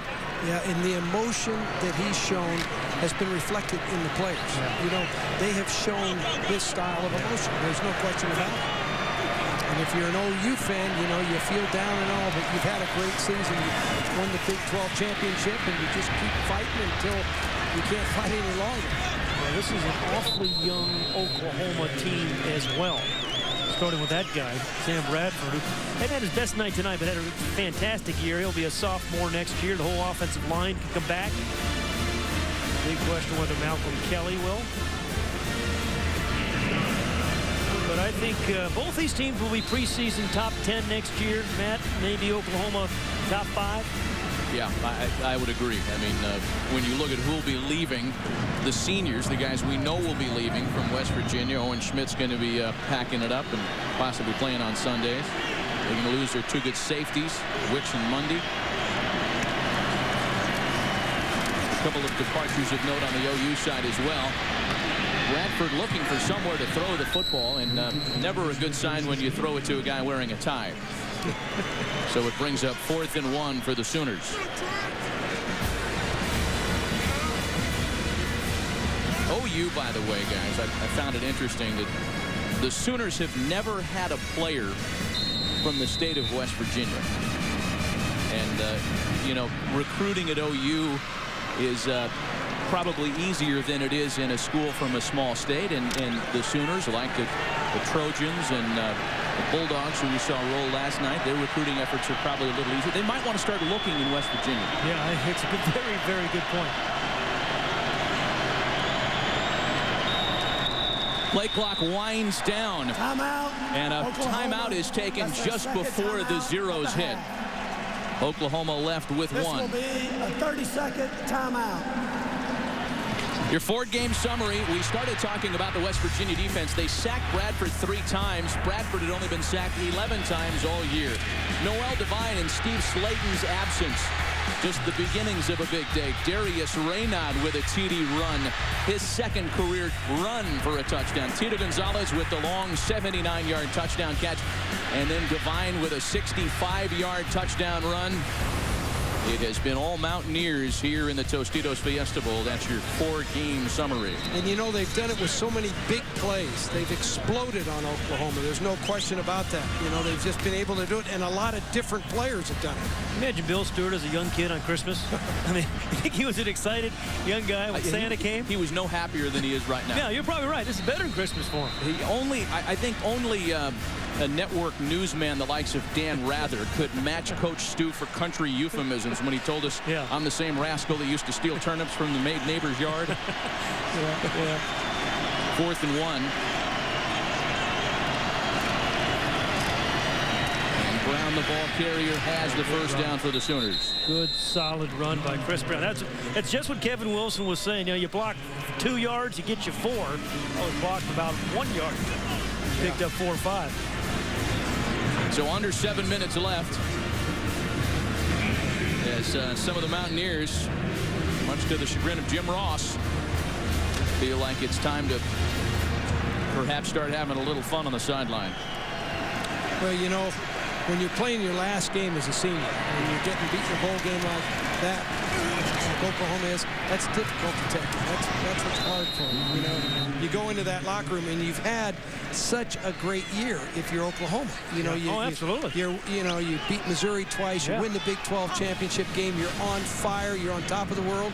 Then you go to a bowl game and you play West Virginia, and you have to suffer through this kind of a game. You know, I think boy, it hurts. I think Pete Carroll has been in a similar situation as Bob Stoops with some of these recent bowls. It's an everything to lose, not much to gain situation.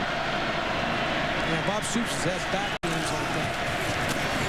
Bradford up top, and Joe John Finley goes up with one of those bear paws. Does he come down with the football? No, incomplete.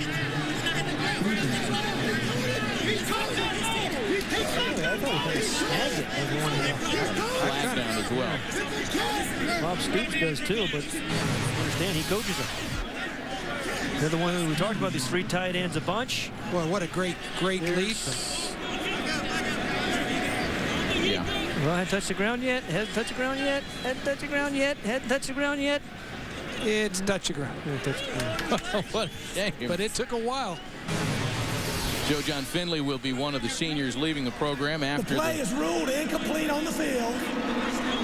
I think personal foul, roughing the passer, number 47, helmet-to-helmet contact. That'll be 15 yards from the previous spot. Automatic first down.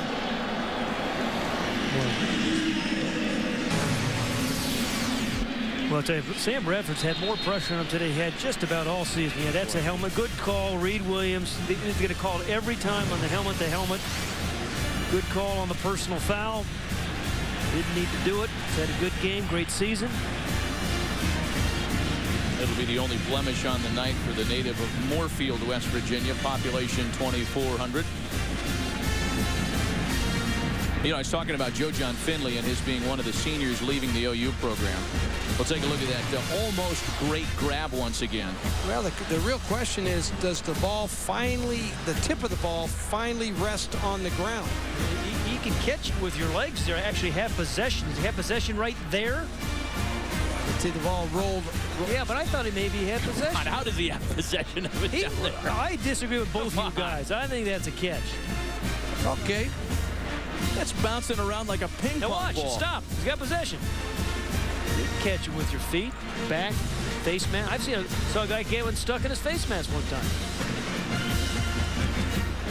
You're sticking up for him because he's an economics major. I think you're going to lose this one, Pat. I just like to disagree with you, Terry. You know that. You're right. Probably did touch the ground, but he kept it alive as long as he could. I'll tell you, Heck of an effort. He's fighting to keep it alive. You got to give him credit. Yeah. Well, we gave the folks upstairs plenty of looks at that.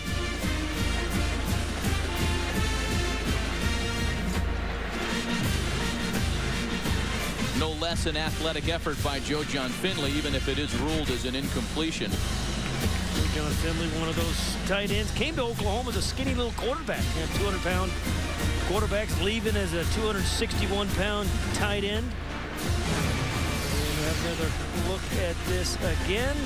There's the ball touching the ground, I believe. Coach Donahue. And then he kind of scoops it up. I'm going to go back to my catch. I'm going to, just for fun against you two. After review, the ruling on the field stands. Therefore, we will penalize the roughing the passer from the previous spot, 15 yards. It'll be an automatic first down. First time I've been wrong in 2008. It'll be many more, by the way. Right. Congratulations here in early January. Yeah. Off to a good start. Well, the drive stays alive for the Sooners. And it's of small consequence, but a little additional carrot perhaps for Sam Bradford, who will have an opportunity at a third touchdown pass tonight. The only two quarterbacks in OU history to throw for 3 touchdowns in a bowl game are on his coaching staff, and one of them standing to his right, Josh Heupel. Josh Heupel, what a career he had at Oklahoma. Won a national championship in 2000. I think he won 80% of the games he started, I think, Pat. You're right. I think he was 20-5, maybe. Heisman Trophy runner-up. I mean, he really had it going that year. Along with Cale Gundy, also on Bob Stoops' staff, the only OU QBs to throw 3 TDs in a bowl game. Well, and Cale Gundy's a recruiting coordinator. He's done a great job helping OU put together a lot of talent on both sides of the ball. Swing past Emmanuel Johnson. Looking for a block in front of him. It was down on the ground, so it's up to the 22-yard line. Another flag comes in after the play. Good defensive play by Von Rivers, number 19, and the corner forcing the play back inside. Like Gracie was going to dance around the corner, but Von Rivers is great position.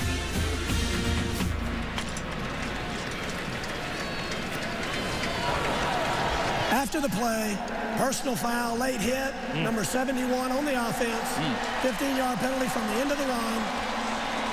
It'll be second down. Trent Williams, the sophomore right tackle. Well, these great shots all night have been provided by the DLP Amazing Picture Cam. DLP is the official HD TV of the BCS on Fox. DLP, it's amazing, it's the mirrors. Does that put Oklahoma over 100 yards in penalties, Terry? Yeah, it does. 12 for 105 yards. Oh, sure does. 200 combined penalty yards today. Bradford swings it out to Iglesias. What? Here's a flag. Shocker. Is that flags on 4 straight plays? I lost track after 2. Flags on 3 straight plays. We have a consecutive flags statistician for this bowl game What's tonight. the record for the Fiesta Bowl? Well, he's got to get online again.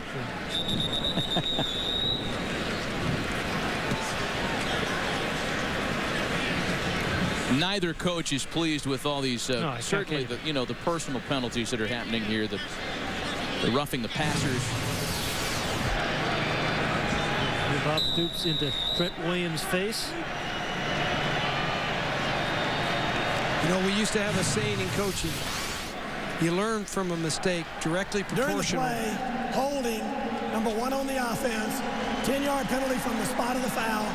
Repeat second down. Directly proportional to how much you suffer on the when you do it. bench. You know? That's their first warning. And I think that's what Bob Stoops was doing right there. Yeah. He was making sure he made his point, and I think that's good coaching. I really do, because, you know, he's going to go back. He's got spring practice. He's got the off-season program. Got a good team coming back. He's got a really good young team coming back, and he's making a point.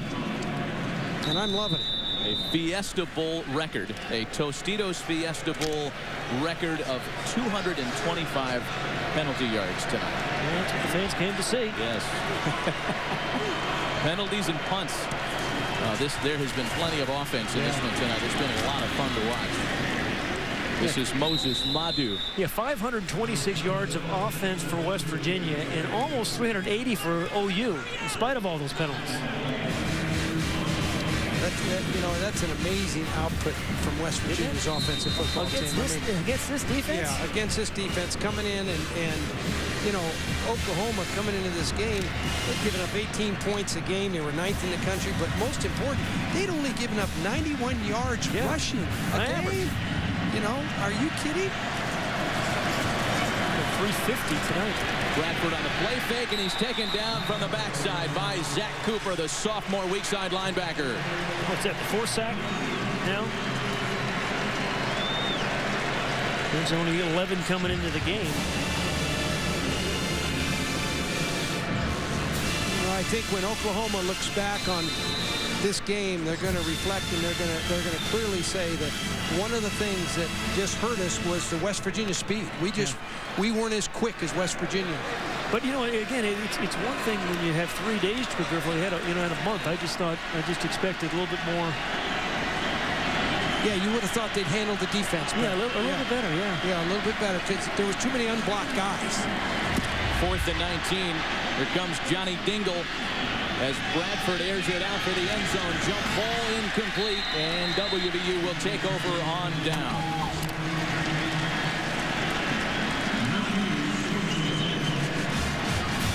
Guys, let's take a look at tonight's All-State Good Hands play of the game.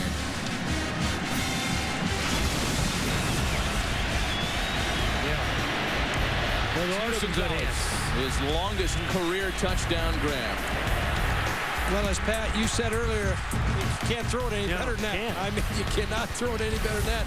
We came into this game talking about Pat White, his great legs, and averaging 7 yards a carry and all that kind of stuff. But he's put the ball on the money when he's had open guys and sometimes when he hasn't had open guys. Well, he's 10 of 19, 176 yards, 2 touchdown passes, and even better running the ball. I think he has a chance of winning the MVP of the game, too. I'd vote for him. He's got my vote. We got a couple of candidates. As, the ball carrier, Jock Sanders, is tackled for a loss. Noel Devine has stepped up big in a backup role, which you love to see. You love to have guys come off the bench and play like that. This has been a team effort. Owen Schmidt, he's knocked a few guys around, made a nice run. Let's give it to them all, Terry. I love it. Devine's averaging 9 yards a carry. Give him the ball some more, right? And he's done nothing to hurt that average tonight. That's the ridiculous part of it. He's averaging 9.1 tonight. And you can't win the MVP award in the game. That's a tough crowd. Well, West Virginia's done it with so many different players, and certainly the guy underneath the center, Pat White, number 5, he's been responsible for a lot of it. But there's been a lot of other guys. Taken down at the 35.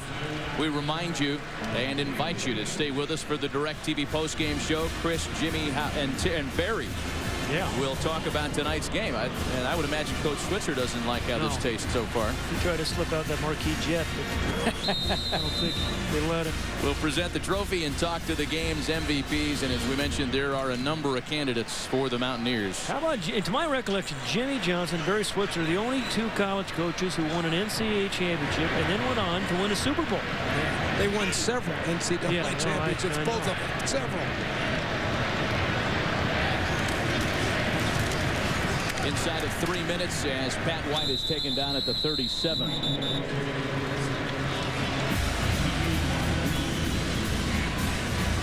Well, OU came close in the second half. They made it a 2-touchdown game at one point, but in the last 4 West Virginia possessions, the 4 touchdowns. The longest drive was 6 plays. That's how explosive they were, right? 1 play, 79 yards. And can you imagine, I mean, watching this West Virginia offense and how it's dismantled the Sooners. This team lost to Pitt in the backyard brawl. It cost itself a shot at the national championship. Pat White missed most of that game. He got hurt in the first quarter, didn't return, I think, about 2 minutes left in the ball game. You're right. That was the difference. Not a coincidence there at all. But, you know, Pat, you're right. That highlights the importance of the quarterback position. It really does. It's hard to stay healthy. If you've got a quarterback, you've got a chance. Iglesias running south to north and is tackled at the 15-yard line by Owen Schmidt. Yeah, he broke another face mask. You see that? That's his 11th face mask. Oh, Coach Stu. An interim head man. This is a night that Coach Stewart's going to remember for the rest of his life. And don't you love the outpouring of emotion by the players towards the coach? I mean, that's special. Everything was stacked against the Mountaineers at the Tostitos Fiesta Bowl. The loss to Pitt, the loss of their head coach. And they have come together brilliantly here in this first week of January. You know, that guy, he believed. Yeah, he did. He did believe. He had us believing by the time he left that meeting. Moses Madu, the redshirt freshman, is across to the 30-yard line with just over a minute and change left tonight.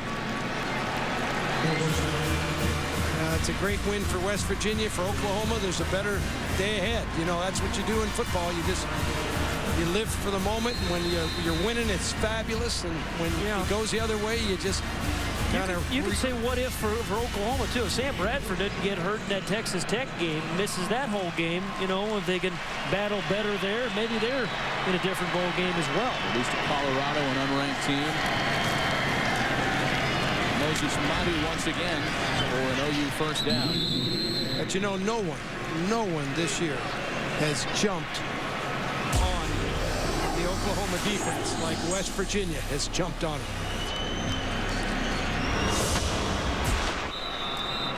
Is that the governor? Well, the governor addressed the team in practice during the week. Well, they're going to shut down the state tomorrow. I'm telling you. We were there when the governor addressed the team, and Don Nealon, the longtime West Virginia coach who built this program, he addressed the team as well. And double dip. Those guys have bad intentions. Don't get the governor. Just don't get the governor. They got their defensive coordinator. Jeff Castile gets wet. They should get Jeff Castile. He's done a great job. You talk about getting a team ready to go on defense and bringing pressure from a lot of different places. And for the Sooners making their 6th BCS appearance since 2000, it has not been a successful BCS run for Oklahoma. And I'll tell you, you're not going to bring Coach Stutes out to the desert anytime too soon. He's had all he cares to see of University of Phoenix Stadium. Tonight is all about the Mountaineers. The underdogs have their day. Responding to the controversy of the last month, undeterred after the loss of their head coach and the inventor of their spread offense, Coach Bill Stewart, leads the Mountaineers to a Tostitos Fiesta Bowl victory.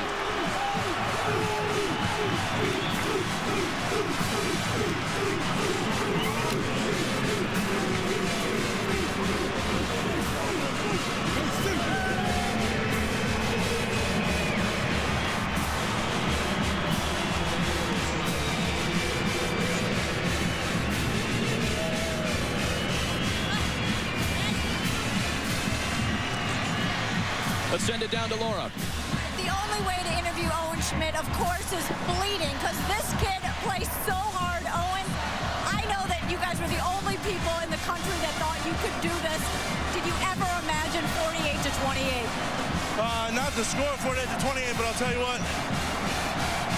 I was watching ESPN today, and they showed a little thing about our game tonight in a poll, and the whole U.S. was covered in red, and the only state, the greatest state in the nation, was covered in blue, and that was West Virginia, and that's why we won this game. Overcame adversity, came together as a team, and that's why we won. Owen, this is the last game you will be playing in a West Virginia uniform. The legend of Owen Schmidt, this is the final. How does it feel to go out like this? What does this win mean? And you have no idea. Yeah, sorry. What does it mean to you? Sorry. For what? I love the state, and I love I got a chance to play here. And this is awesome. This is the way I pictured it. I asked the guys yesterday at our team meeting, I said, boys, I ain't leaving out without that $1.3 million trophy. And they, they promised me, and I can't thank these guys enough. After what happened, this is awesome. This is awesome. I'm sorry. Oh, and Schmidt, congratulations on a great game and a great career. Thank you. So much. Thank you so much. Matt. Well, Laura, thanks. And West Virginia's modern-day Bronco Nagurski showing his human side on an emotional night for the entire state of West Virginia. Do stay with us. The DirecTV postgame show is coming up from Glendale right after this.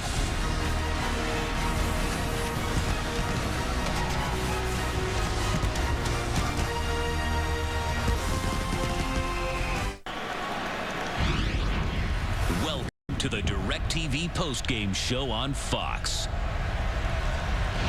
An inspired night for the Mountaineers of West Virginia. 48-28 victors over the Oklahoma Sooners. Let's send it down to Chris Rose on the field. All right, Matt Vasgersian, thank you very much. Here to help us out tonight with the trophy presentation. First from Frito-Lay, their Vice President of Marketing, Ann McCurgy, and also the Chairman of the Tostitos Fiesta Bowl, Dick Stemple. Dick. It's an honor to present the 37th Annual Tostitos Fiesta Bowl Trophy on behalf of our 3,000 volunteers to the head coach, Bill Stewart, the West Virginia Mountaineers.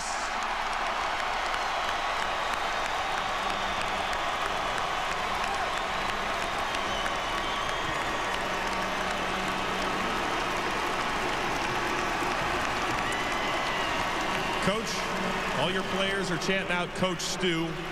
It really was West Virginia against the world. Why did these kids out here believe? Because they have the greatest chemistry, the best character, and I'll tell you what, the best coaching staff that hung in here, and most importantly, the best group of fans in America.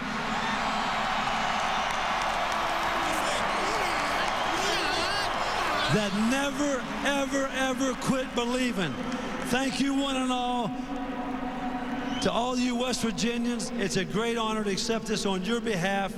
You've got a tremendous team, a great, great staff, a great group of super administration, the best fans ever in America, and it's a great night to be a Mountaineer.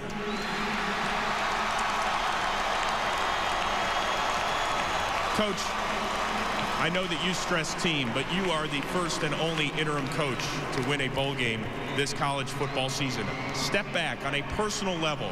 You see the reaction of the kids and how they have embraced you over the last few weeks. What does it mean to you? It means they're the best young men any coach could ever have. I'd follow them anywhere against anybody. We beat a tremendous football team coached by a great group of men. The University of Oklahoma is a tremendous football power. And to be mentioned in the same breath with them, we must come in and knock out the champ. Tonight, for Dick Stemple and every West by God Virginian in America, we got the champ.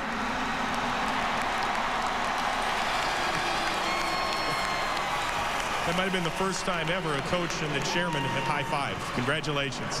And a few quick words from you.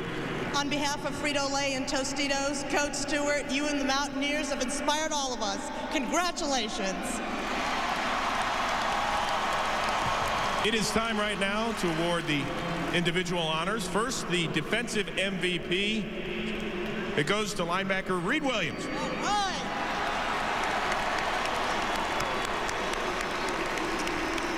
Reed, you're an academic All-American. I got to say, you took Oklahoma to school tonight. How did you keep them off balance?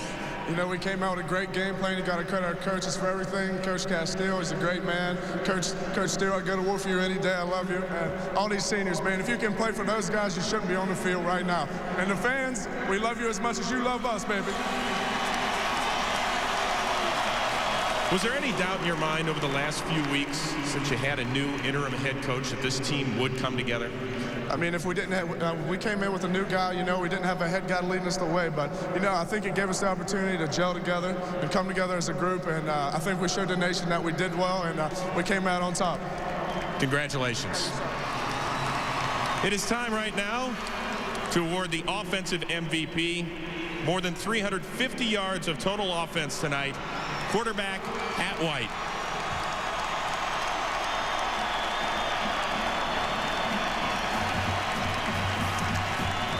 Pat, you're one of the undisputed leaders of this team. Was it your job to rally these guys together over the last few weeks? Partly my job, but I mean, Coach Stu stepped in and did an excellent job. I think I speak for all the players when I say he needs to be our head coach at West Virginia.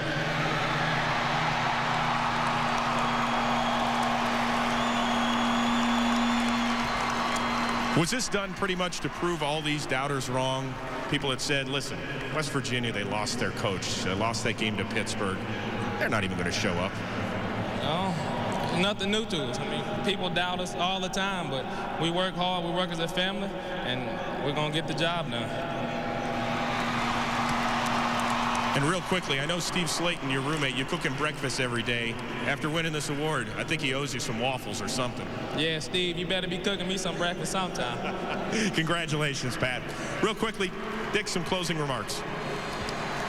Gentlemen, congratulations. You played your heart outs tonight. Thank you for your effort on the field. Before we leave, I would like to thank Ann McCulchie and her Tostitos team in behalf of the Tostitos Fiesta Bowl for everything that they've done for college athletics and for making our bowl game a family tradition. For every soul who is here tonight celebrating with us, may you have a safe and happy New Year. Thank you very much. The West Virginia Mountaineers, your 2008 Tostitos Fiesta Bowl champions. Congratulations, guys. Matt Vasgersian, back up to you. Chris, thanks. And if you put your nose up in the air just right, you can smell the sofa cushions all the way from Morgantown. West by gosh, Virginia, your Tostitos Fiesta Bowl champs. We'll be back right after this.